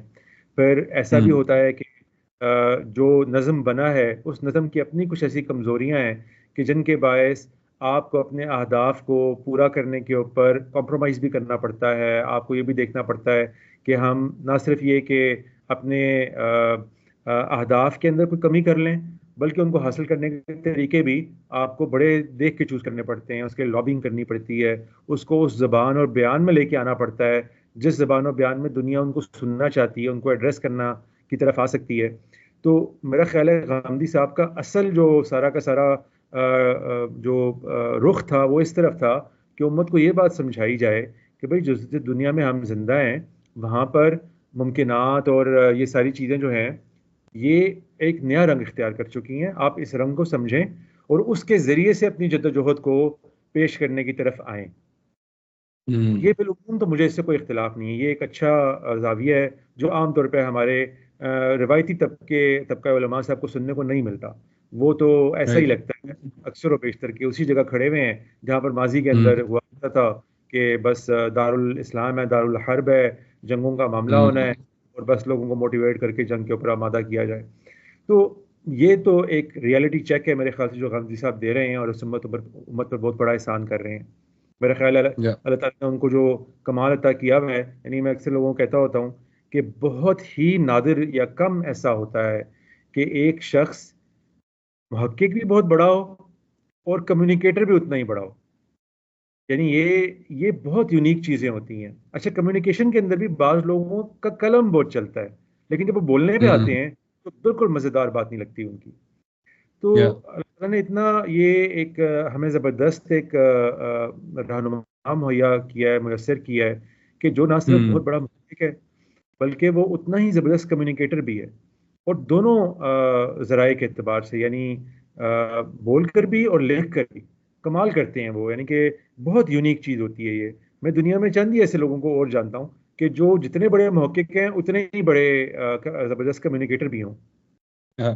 कार्ल सेगन का नाम आता है जहन में, आइजैक एसिमोव का आता है, आजकल मतलब आप कह सकते हैं नील डिग्रास टाइसन का, लेकिन वो उतना बड़ा मुहक्किक नहीं है जितना बड़ा वो हम्म। कम्युनिकेटर है। प्राइमरीली एक हम्म। कम्युनिकेटर है। तो अब आप आइंस्टाइन को देख लें, बाकी लोगों को देख लें, वो मुहक्किक बहुत बड़े थे लेकिन कम्युनिकेशन स्किल्स उनके बिल्कुल ना होने के बराबर थी। तो या इस तरह के लोग बड़े कम आते हैं और अल्लाह का कितना बड़ा ये हम पर एहसान है कि अल्लाह ताला ने उनको वक्त भी दिया, वसाइल भी दिए और ये स्किल्स भी दी कि वो इस तरीके से हम तक ये सारी बातें पहुंचा सकते हैं। वैसे आपको क्या? मैं कह रहा हूँ गांधी साहब की इन स्किल्स का कंपैरिजन आपने जिन साहब से किया है, कुछ लोग इस पे बड़े जुज़ होंगे कि भाई सारे जो हैं ये साइंसी और साइंसी फिगर के मतलब लोग हैं, ठीक है ना। तो कोई आपको कोई और मजहबी या कोई सियासी फिगर ऐसा नहीं मिला जो गांधी साहब से मतलब इक्वेट कर सकते कि उनके यहाँ भी ये नहीं, बहुत है, खिताबत और बहुत है। रिसर्च। मैं ये बात इसलिए करना चाह रहा था कि उनको दुनिया के अंदर जो रिकग्नाइज पर्सनैलिटीज हैं जिस लेवल की, हाईएस्ट पॉसिबल लेवल की, आमतौर पे हमारे हम्म। दौर के अंदर वो साइंसदानों को ही समझा जाता है। तो उनमें से कुछ जी की जी मिसाल दे दी जाए ना। हमारे जी। यहाँ है कितने बड़े बड़े उलमा ये माजी करीब में गुजरे हैं। मौदूदी साहब का अच्छा। नाम सामने आता है। जी। हम्म। दूसरा सवाल ये जो आपने इसको रियलिटी चेक करार दिया, मैंने एक्चुअली यही पॉइंट लिखा था कि उन्होंने जो बताया वो तो रियलिटी चेक है कि वे हम कहाँ पे खड़े हैं इस वक्त अकवाम की तारीख में, हम किस जगह पे खड़े हैं। लेकिन उसमें चूंकि वो गांधी साहब जज्बात कहते हैं ना कि जब आपने इल्म की तरफ जाना है तो जज्बात को पीछे छोड़ के आना चाहिए। तो वो जब इजहार भी करते हैं हमदर्दी का और बड़े मुखलिसाना करते हैं कि जो हालात हो रहे हैं उन पर उनका दिल भी दुखता है, तो उसमें वो आपको एनर्जी नहीं नजर आती। वो जो तवानाई है ना कि भाई जिस तवानाई से वो इस पॉइंट पे बात कर रहे हैं कि ये रियलिटी है, तो शायद ये वजह भी है कि लोग कुछ उनसे नाखुश हों इस बात पे कि भाई वो उस तरह कंडेम नहीं कर रहे जिस बात से जो है ना जिस तरह करना चाहिए। तो खैर मेरा ये पॉइंट अच्छा, था, आप आगे चलें अब। ये बिल्कुल जरूर, मैं इस पे इसी पे आना चाह रहा था कि मुझे ये चीज़ इंतहाई अदब के साथ अर्ज करूंगा कि बिल्कुल समझ नहीं आ सकी कि मजम्मत ना करने के ऊपर इतना जो है वो जो यानी कि इतना इतना उसको प्रोलॉन्ग करने की क्या ज़रूरत थी। अगर मैंने उसको बयान किया है और हकीकत मैं आपको बताऊं जबान के ये जितने भी मौखिक टाइप के लोग होते हैं ना, ये असल में नर्ड्स होते हैं। हम्म। ये नर्ड्स है ना, उनकी उनकी बात बातें बड़ी वियर्ड होती हैं और मुझे बहुत पाला पड़ा है नर्ड्स के साथ। और उनके उनको हैंडल करने का मुख्तलिफ तरीका होता है। आप उनसे वो सारी चीज़ें कभी डिमांड नहीं करते और ना ही करनी चाहिए जो आप किसी सियासतदान से डिमांड करते हैं, जो आप किसी स्पोर्ट्समैन से डिमांड करते हैं, किसी बिजनेसमैन से डिमांड करते हैं, किसी डिफेंस एनालिस्ट से डिमांड करते हैं। एक हम्म। एकेडमिक है और उनकी मेन फील्ड भी दीन है। ये उनका उनका एक आपके स्किल है और उनका एक उनकी एक एहसान है हम पे कि वो हमें दुनिया के भी हम्म। बहुत से मामला समझा देते हैं, लेकिन वो चीज़ों को एकेडमिकली देख रहे होते हैं और वो उम्मत की किसी बड़ी खामी को देख रहे होते हैं और उसको एड्रेस करने के लिए अपने पूरे स्पीच को, अपने पूरे मौक़िफ़ को तश्कील देते हैं उसके हिसाब से। तो उनको जब इस तरह की चीज़ों पे मजबूर किया जाता है ना, तो फिर वो थोड़े से यानी कि वो भी हो जाते हैं, सख्त हो जाते हैं इस मामले पे कि भाई आप कह के मुझसे कैसे उगलवा लेंगे जो मैं नहीं कहना चाह रहा, मेरा एक मौक़िफ़ है, मैं लोगों के समझाना चाह रहा हूँ। लेकिन इस सारे के बावजूद मुझे ये चीज़ समझ में आती है, लेकिन कोई चीज़ समझ में आना और किसी चीज़ को दुरुस्त मान लेना, इन दोनों में बड़ा फ़र्क होता है। तो मुझे समझ में आती है वो ये काम कर रहे हैं, लेकिन मैं इसको दुरुस्त नहीं समझता। मेरा ख्याल है इस तरह के मौके पे खुल के मज़म्मत करनी चाहिए। एक मामला पेश आ रहा है, ठीक है, उन्होंने बाद में उसको बड़े अच्छे तरीके से बयान किया है कि ये बेबसी का जुमला था जिसको लोगों ने नहीं समझा, और बाकायदा उन्होंने भी नस्ल कुशी का लफ्ज़ इस्तेमाल किया है। तो मेरा ख्याल है कि मज़म्मत वाली बात ठीक है, थोड़ी ऑड थी, वियर्ड थी, लेकिन उसको अब क्लोज होना चाहिए जब उन्होंने अपने मौक़िफ़ को बयान भी कर दिया है कि वो बीबीसी का जुमला था, वरना तो इससे बढ़ के मैं आगे बातें कर चुका हूँ।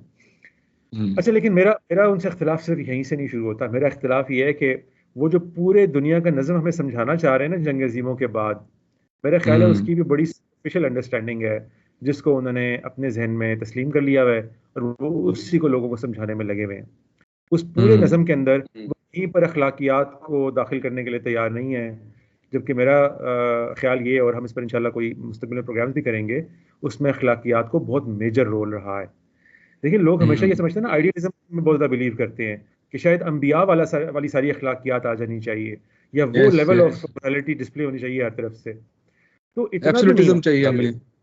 जी, इतना भी नहीं होता कभी। एक रियलिज्म होता है, उसके अंदर रहते हुए अखलाकियात ने सामने आना होता है। तो रियलिज्म में रहते हुए अखलाकियात जिस हद तक सामने आ सकते थे, वो आए हैं उस नज़म के अंदर सामने। तो हम उसको इंशाल्लाह कभी डिस्कस करेंगे।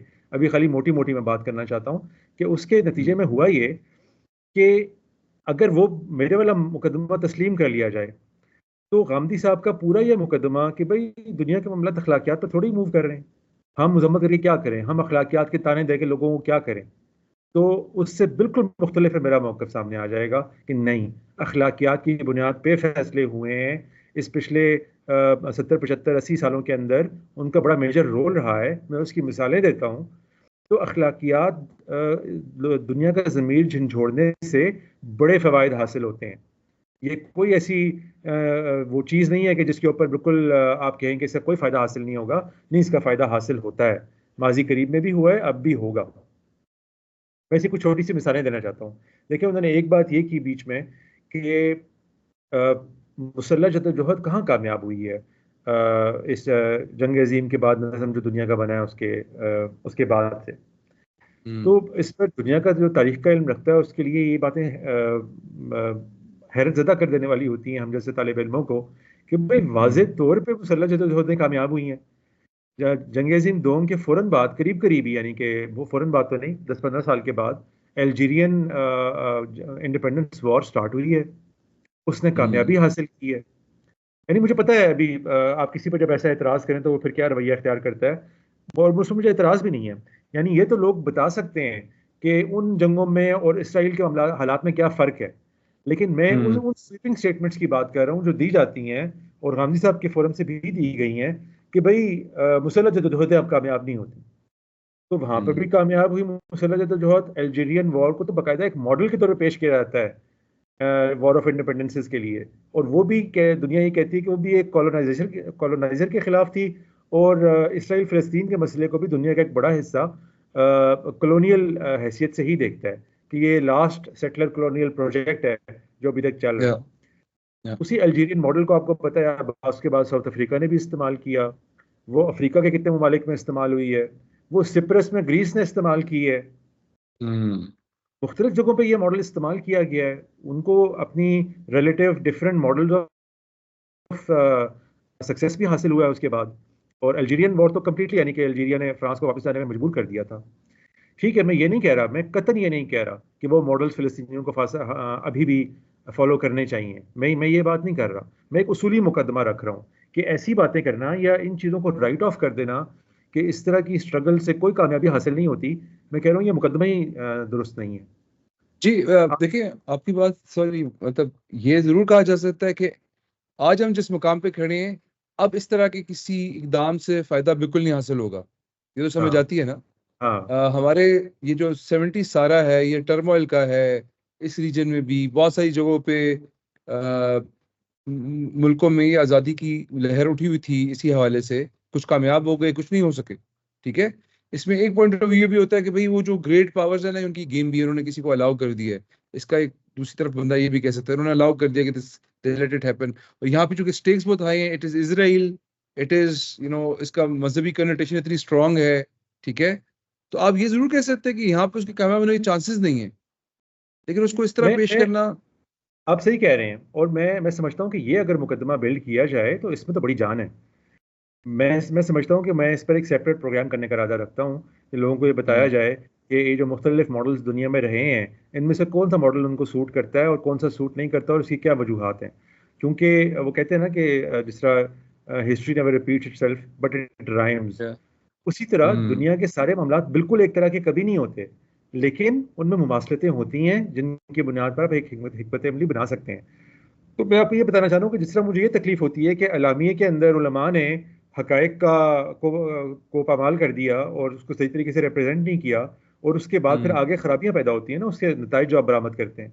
उसी तरीके से हम्म, ये जो एक फोरम है पूरा अलमोरद का, और गांधी साहब इस जबरदस्त पर्सनैलिटी है उसको लीड कर रही है, उनके यहाँ से जब ऐसी हम्म। बातें की जाएं तो उनकी दुरुस्ती पर हम जैसे स्टूडेंट्स का फर्ज बनता है कि हम उनको बताएं अच्छा, सॉरी कि जी ऐसा नहीं है। अदनान, मैं ये कहना चाह रहा हूँ कि देखिए, कई इसकी वजह आपके ख्याल में ये तो नहीं है, क्योंकि देखिए गांधी साहब को ये मलका हासिल है कि वो मुख्तलिफ लेवल पर जाकर उस अपनी हर ऑडियंस के हिसाब से बात भी कर सकते हैं अगर वो चाहें तो। ठीक है, तो जिस तरह का मूड हमारे यहाँ मुल्क में इस वक्त है, या जिस तरह की हमारी जनरली सोच है इसराइल के हवाले से, उसमें उन्होंने इतनी डिटेल में जाना शायद पसंद ही नहीं किया और बता दिया कि it doesn't work, it won't work, so it hasn't work. तो मैं एन उनको मुमकिन थोड़ा है कि सा, ऐसा ही हुआ। मैं जी लीव भी देना आप। चाहता हूँ, क्योंकि वो जो फाइनल जो आप डिस्टिंक्शन करना चाह रहे हैं कि उनकी बात में कोई ये तलाश करेगा ये चीज। ठीक है, वो शायद उनको पता है कि यहाँ पे किसी ने इतनी फिक्र नहीं करनी इस चीज की। उनको तो वो मैसेज और वो करना चाह रहे हैं, हैमर करना चाह रहे हैं कि भाई ये जो सारे तुले में हैं, अब नारा भी लग गया अल जिहाद का, तो वही कुछ और तरफ ही ना निकल पड़े कौम।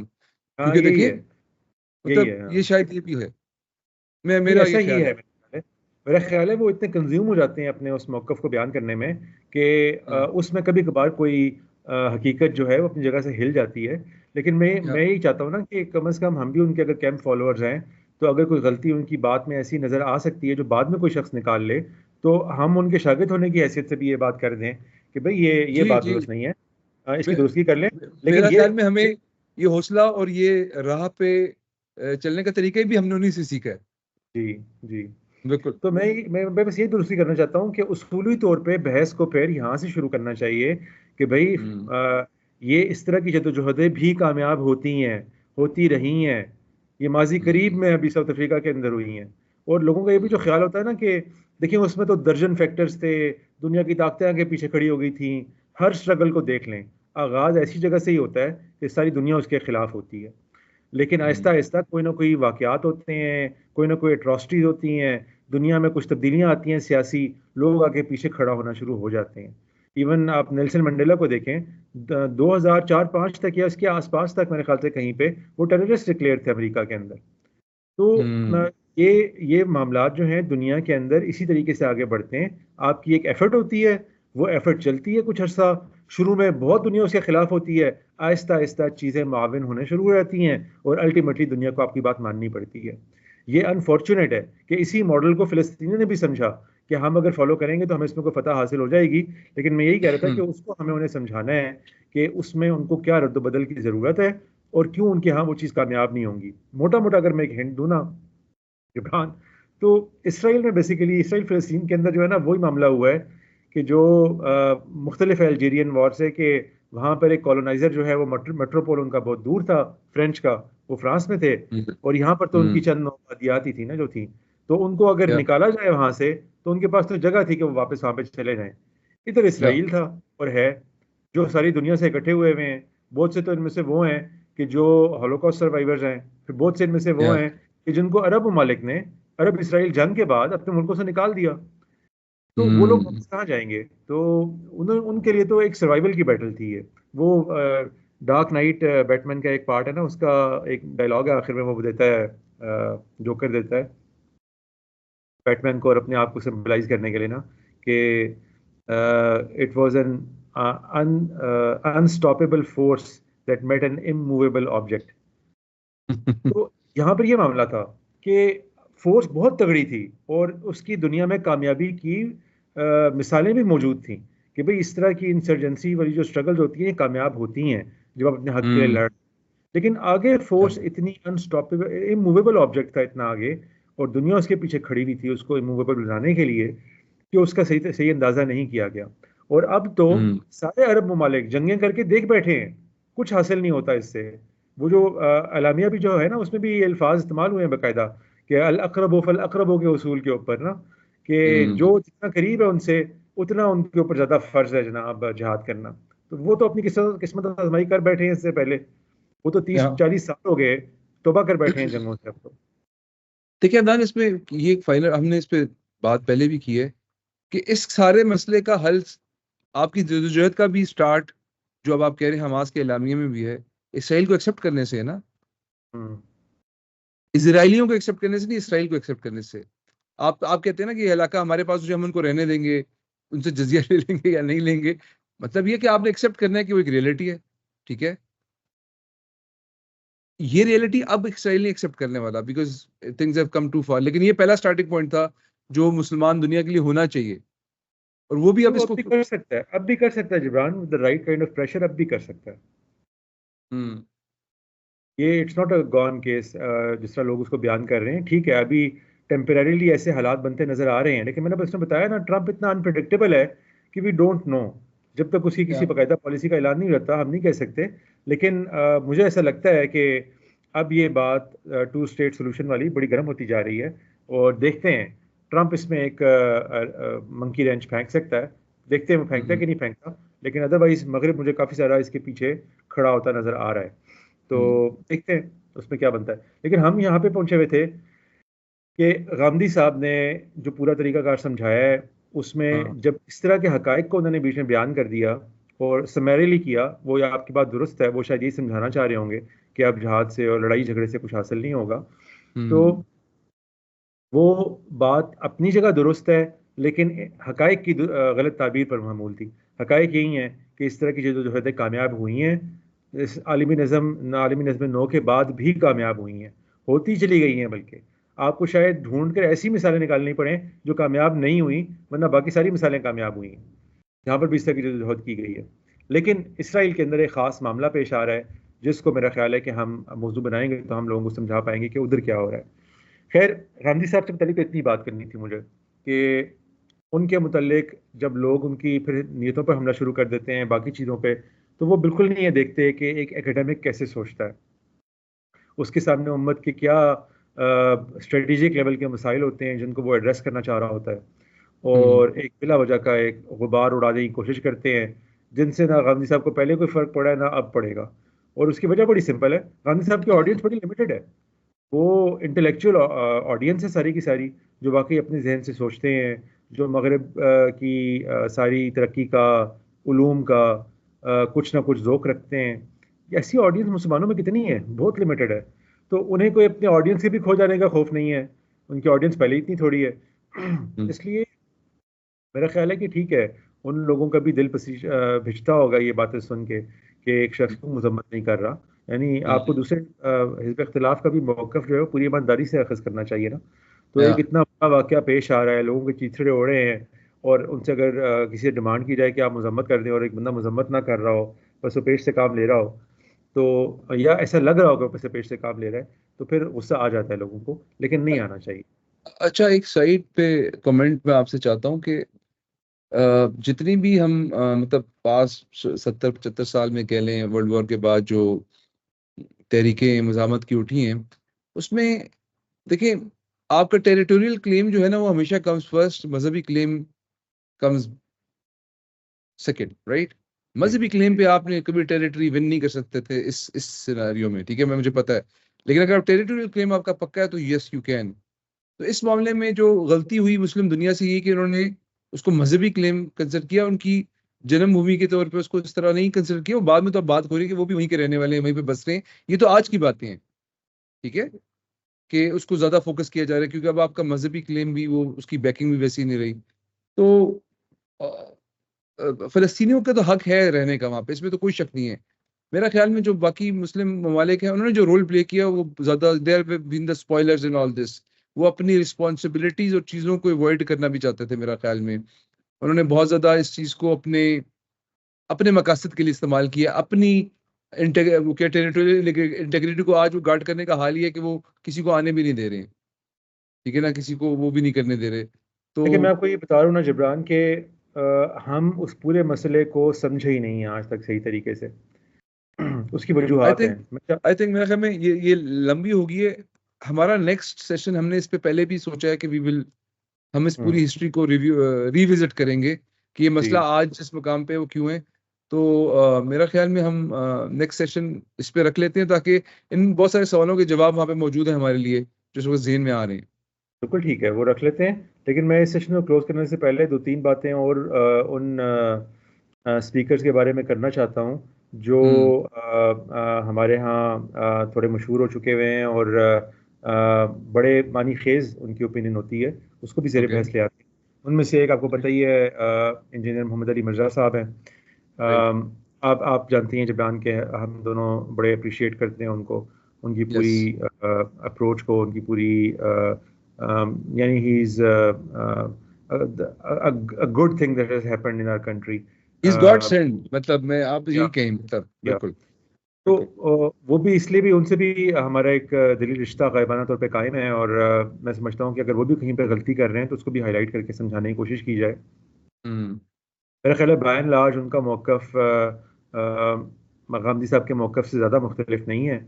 अगरचे मैं बहुत ज़्यादा उनकी वीडियोस नहीं देखता, मुझे नहीं मालूम उन्होंने किस हद तक उसको डिटेल से बयान किया है, लेकिन मुझे कम से कम फीलिंग यही मिली है उनके मौक़िफ़ से कि वो काफ़ी हद तक इसी पर यकीन रखते हैं कि जंग जदाल से भी कुछ हासिल नहीं होना, और अभी जो है और दूसरी काविशें ही, डिप्लोमेटिक काविशें ही जारी रखी जाएँ। लेकिन उन्होंने एक दो बातें की हैं जो मुझे लोगों ने क्लिप शेयर किए थे, जो मुझे दुरुस्त नहीं लगी, वो भी हकायक की दुरुस्ती है। ठीक ओवरऑल है। इंटेंशन उनकी भी यानी कि दुरुस्ती होगी यकीनन। उनमें यस। से एक बात यह है कि वो ये कह रहे हैं कि उन्होंने शायद कहीं बयान दिया था कि जो औरतें और बच्चे वहाँ पर अब मर रहे हैं उनको अरब हम्म। ममालिक को जगह दे देनी चाहिए, उनको अपने पास बुला लेना चाहिए और वो चले जाएं वहाँ से। तो लोगों को ये समझाना मकसूद है कि यही तो इसराइल चाहता है। ये तो हो गई एक बात। बेशक अगर इसराइल चाह रहा हो और वो बात दुरुस्त भी हो, यानी कि उससे आपको फायदा भी हासिल होता हो, तो उसको करने में या। भी कोई हर्ज नहीं है। तो मैं ये नहीं कह रहा कि चूंकि इसराइल चाह रहा है इसलिए नहीं करना चाहिए, लेकिन इसके अंदर थोड़ा सा द प्लॉट प्लॉट थिकन ना। असल में हुआ हम्म। ये है कि माजी में जितनी दफा कोई रेफ्यूजीज यहाँ से बन के अरब ममालिक में गए हैं, उनको वापस आने का कभी हक नहीं दिया गया। यानी वो ऐसे ही है। अरब ममालिक भी जानते हैं इर्द गिर्द के सारे कि हमने अगर इनको ले लिया तो ये ऑलमोस्ट एक किस्म का परमानेंट लेना ही शुमार होगा। जी। और दूसरा, यानी कि इससे इससे दो नताइज पैदा हुए। एक नतीजा ये पैदा हुआ कि इसराइल को टू स्टेट सोल्यूशन को ना मानने में माविन नजर आई ये चीज़ कि देखें, एक तो वो वेस्ट बैंक के अंदर अपनी आबादी बढ़ा रहे हैं, सेटलमेंट्स बढ़ा रहे हैं, उसकी हम्म। क्लियर उनका स्टेटेड एजेंडा है, नेतन्याहू के वीडियो के अंदर रिकॉर्डेड भी है कि टू स्टेट सोल्यूशन को इम्पॉसिबल बनाना मेरा एजेंडा है।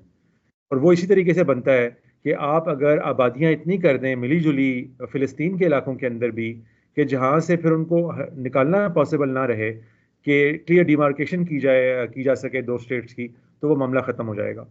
इसी जी मुझे तो अदान अभी वो पता, आप ये बात कर रहे थे ना, सडनली वो एक किस्म का ये बेबसी का आलम है हमारा, कि हमारा इस वक्त जो सिचुएशन ये है कि इसराइल कुछ चाह रहा है, ठीक है, और उस करने में अगर बच जाएंगी तो आपका ओरिजिनल मौका मुतासर हो जाएगा। ये क्या बेबसी का आलम है हमारे लिए यार। मतलब मैं सोच रहा हूँ, आप ये देखें ना कि उन लोगों को ले लेना चाहिए, उनको मरने के लिए हम छोड़ रहे हैं क्योंकि वो फिर ओरिजिनल मौकफ मुतासर हो जाएगा। वो भी इंपॉर्टेंट है, मैं ये नहीं कह रहा कि जी नहीं होगा। ये जी बेबसी है। इस पे इंसान को मतलब, और हम मुसलमानों को क्या चाहिए, हम कैसी सजा चाहते हैं? क्या हमारे घर तक ये चीज पहुंच जाए, हर रोज हमारे साथ होना शुरू हो जाए? हम इस चीज का इंतजार कर रहे हैं आज। मतलब ये बहुत हम मुश्किल है। कोई नहीं चाह रहा कि आप हथियार उठा के निकल पड़े, लेकिन यार इसके बारे में, मैं तो अपने मुल्क की बात कर रहा हूँ, यहाँ पे तो आवाज नहीं उठा सकते आप।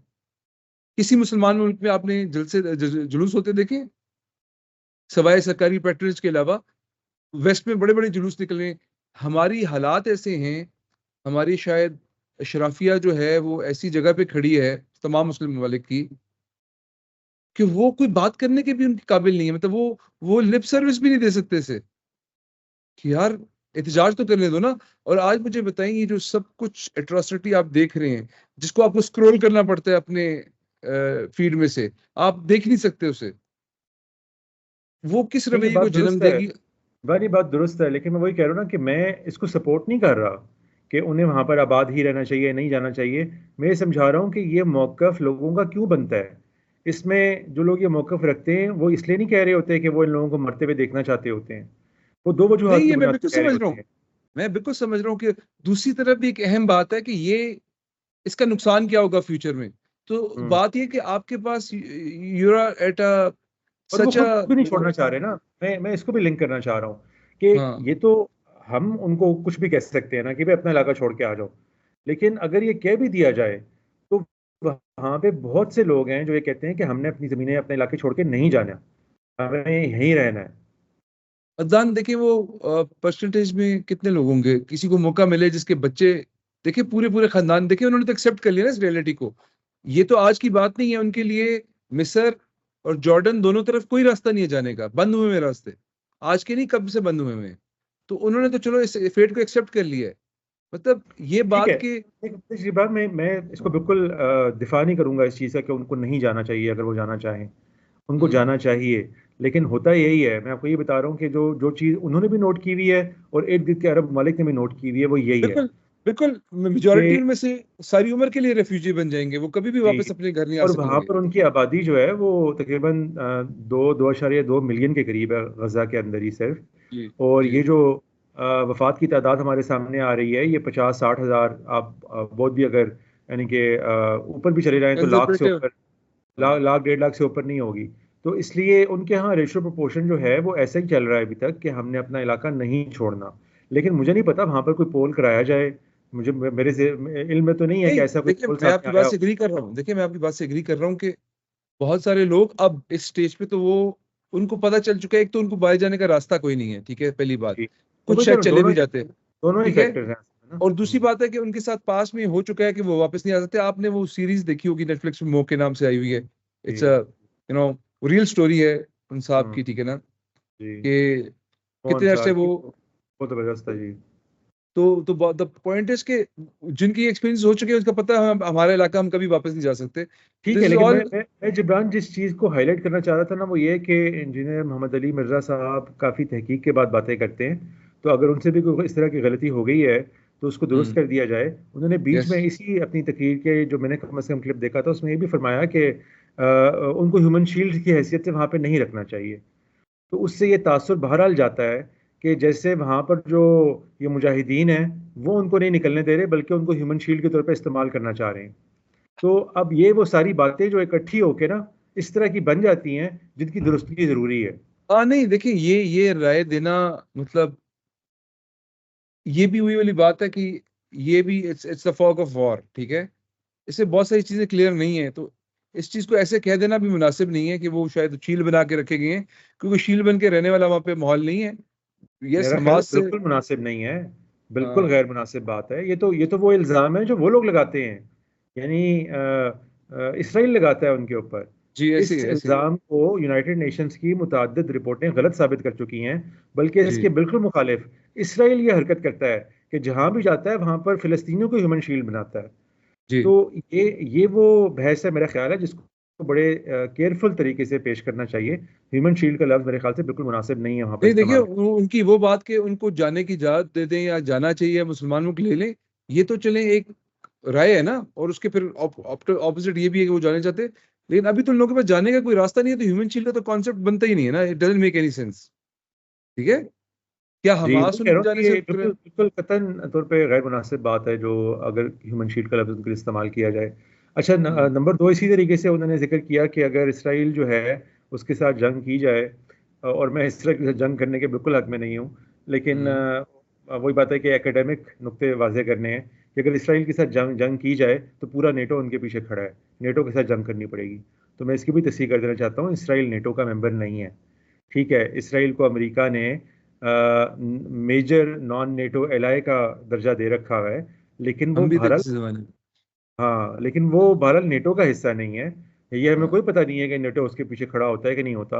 और फिर पूरी उन्होंने बीच में तकरीर की कि तुर्की भी नेटो में ही है, उसको भी खिलाफ लड़ना पड़ेगा फिलिस्तीनियों के क्योंकि वो नेटो में तो बाउंड है। तो भाई इसराइल नेटो का मेंबर नहीं है। ठीक है, ये भी तस्दीक कर लें। तो ठीक है, और तरीकों से आप इस बात को बयान कर सकते हैं, हकाइक को यस दुरुस्त करना चाहिए। यस, ये यही वो इंपॉर्टेंट पॉइंट है, क्योंकि ये देखिए ये तो फैक्चुअल ऐसी बात है, एरर है जो कि मतलब अगेन मैंने वही कहा ना कि नियत और इंटेंट तो ठीक होती है, लेकिन जब जी ऐसे हवाले आप यूज करते हैं तो उससे लोगों को, चूंकि सुनने वाले काफी ज्यादा होते हैं, वो फिर कुछ हम्म। और तस्वर कायम कर लेते हैं या कोई और राय कायम कर लेंगे इसकी बुनियाद पे। जी, और नियत और इंटेंट तो मैं समझता हूँ इन सब लोगों की बेहतरीन है। यानी जी जी जी। जिस तरफ से भी, any side of the aisle से जो भी लोग कोई हिकमत अमली प्रपोज कर रहे हैं, उन सब की नीयतें अच्छी हैं। सब अपनी अपनी अच्छी नीयतों के तहत या कामयाबी हासिल करने के लिए जो या उनको नजर आ रहा है कि हिकमत अमली दुरुस्त लगती है, वो प्रपोज कर हम्म रहे हैं। इसलिए हम्म। ये नीयतों पे हमला तो इंतहाई एक वो है, हाँ अच्छा अच्छा, वो आपके लो इंटेलेक्ट की निशानी होती है, और लो क्या है इंटेलेक्ट की आपके पास बहस है, जिसमें हम कभी नहीं पढ़ना चाहते। मैं अलबत्ता यस हकायक की तस्हीह के अंदर बड़ा यकीन रखता हूँ। देखिए, लोग अक्सर ये कहते हैं कि देखिए इस नुक्ते से को दुरुस्त करने से क्या हासिल हो जाएगा। हासिल होता है। आपका जहन जिस तरह ऑपरेट करता है, वो बहुत से गलत नुक्तों को सही नुक्तों के साथ मिक्स करके कोई ऐसा नतीजा बरामद कर लेता है जो उससे नहीं बरामद करना था, अगर वो उसकी गलती ना हुई होती हकीकत के अंदर। मैं अदनान, सॉरी मुझे पता नहीं क्यों ये जो बेबसी का लफ्ज मैंने बोला ना, ये मुझे अभी बड़ी सख्त खल रहा है। ये जो सारी बातें हो रही है ना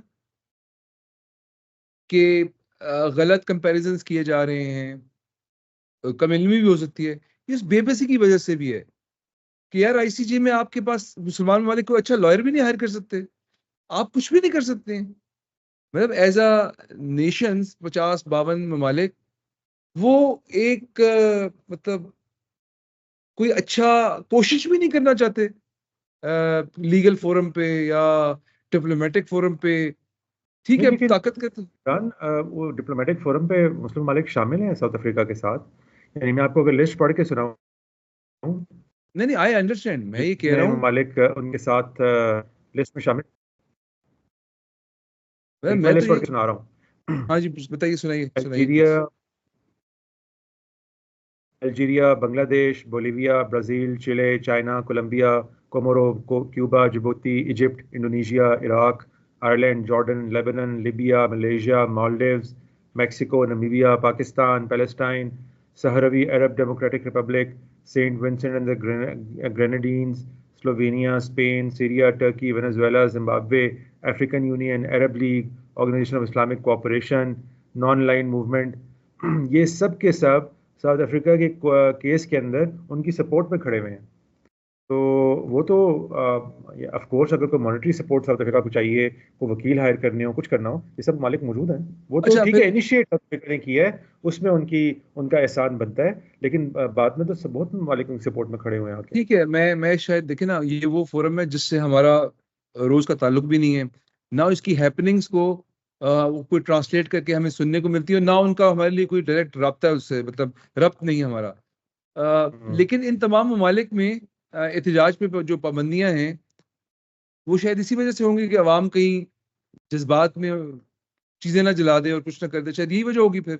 ऐसे ही है। एक तो ये वजह है जिब्रान, और दूसरी वजह भी बड़ी अहम है ना। देखो मैं बता ना कि हमारी चूंकि इदराक में फर्क है मगरिब से, तो हम्म। इसलिए हम उसको कोई खास घास नहीं डालते, समझ भी नहीं पाते।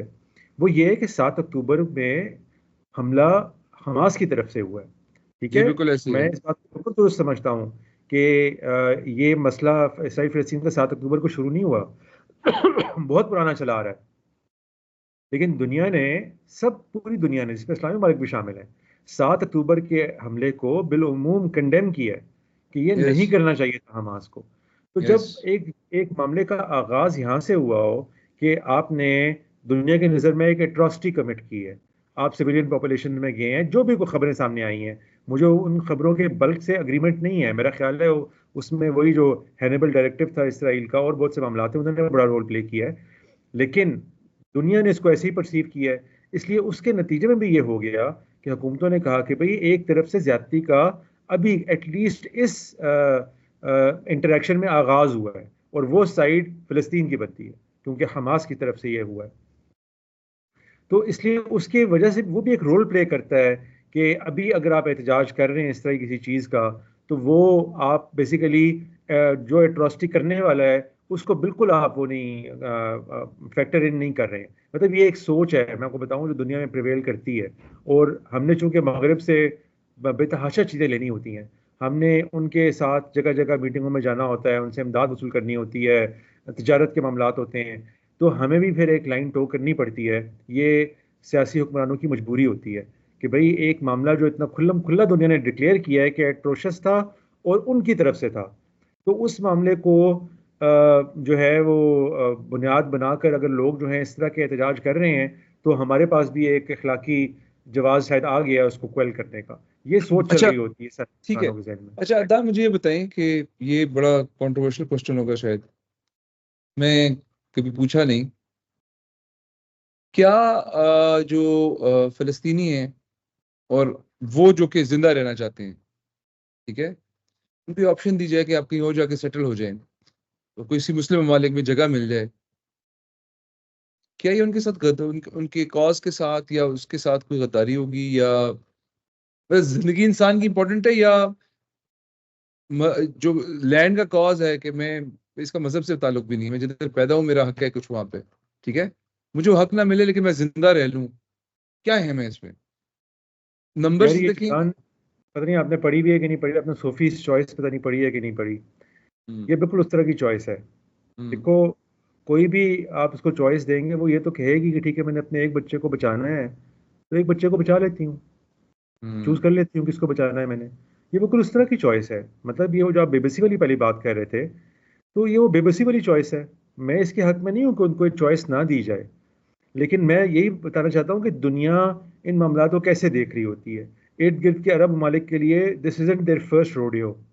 वो इससे हाँ। पहले कितने इस तरह के मोड़ों से गुजर चुके हुए हैं, उन्होंने उसके खमियाजे भुगते हैं। उर्दन की तो कहते हैं कि पूरी की पूरी सियासी मेकअप ही तब्दील हो चुका है। उधर फिलिस्तीनियों की अक्सरियत हो गई हुई है, तो उधर के इलेक्शन और अमनो आशती के मामला जो हैं वो मसला बन जाते हैं। फिर इजिप्ट के लिए बहुत सारे मसाइल हैं जहाँ पर अंदरूने मुल्क उनको जो है एक एक्सट्रीमिज्म का सामना करना पड़ सकता है। पहले ही उनके पास बहुत सारे रेफ्यूजीज हैं। ये जितने ममालिक मगरब के अक्सर कह रहे होते हैं ना कि क्यों नहीं रेफ्यूजीज ले लेते, यार पहले तादाद तो हम्म। देखो उन ममालिक के पास पहले कितने कितने रेफ्यूजीज गए हैं। तो उनके यहाँ अभी तक मामला यही चल रहा है कि देखें नंबर्स जो है ना, ये अनफॉर्चुनेट स्टेटिस्टिक है कि ऐसी जंगें नंबरों के मामलात में देखी जा रही होती हैं कि जब 22 लाख 30 लाख के लोगों में से 50,000 60,000 अगर मर जाएं, तो वो हम्म। कहते हैं कि अभी मामला इस नहज तक नहीं पहुंचा उनके नज़दीक कि ये चॉइस बिल्कुल बरहाना तौर पे लोगों को पेश कर दी जाए। अभी तक वो इस नहज पे खड़े हुए हैं। लेकिन मेरी भी राय यही है कि जब भी उनको ये चॉइस दी जाएगी, तो बहुत से लोग जाने का फैसला कर लेंगे और बहुत से लोग ना जाने का फैसला भी करेंगे। जी और ऐसी उस है। वक्त क्या हो जाएगा कि जब बहुत से लोग जा चुके हुए होंगे, तो ना जाने वालों की भी हवा उखड़ जाएगी, उनके भी पाँव जमे नहीं रह सकते उसके बाद पे।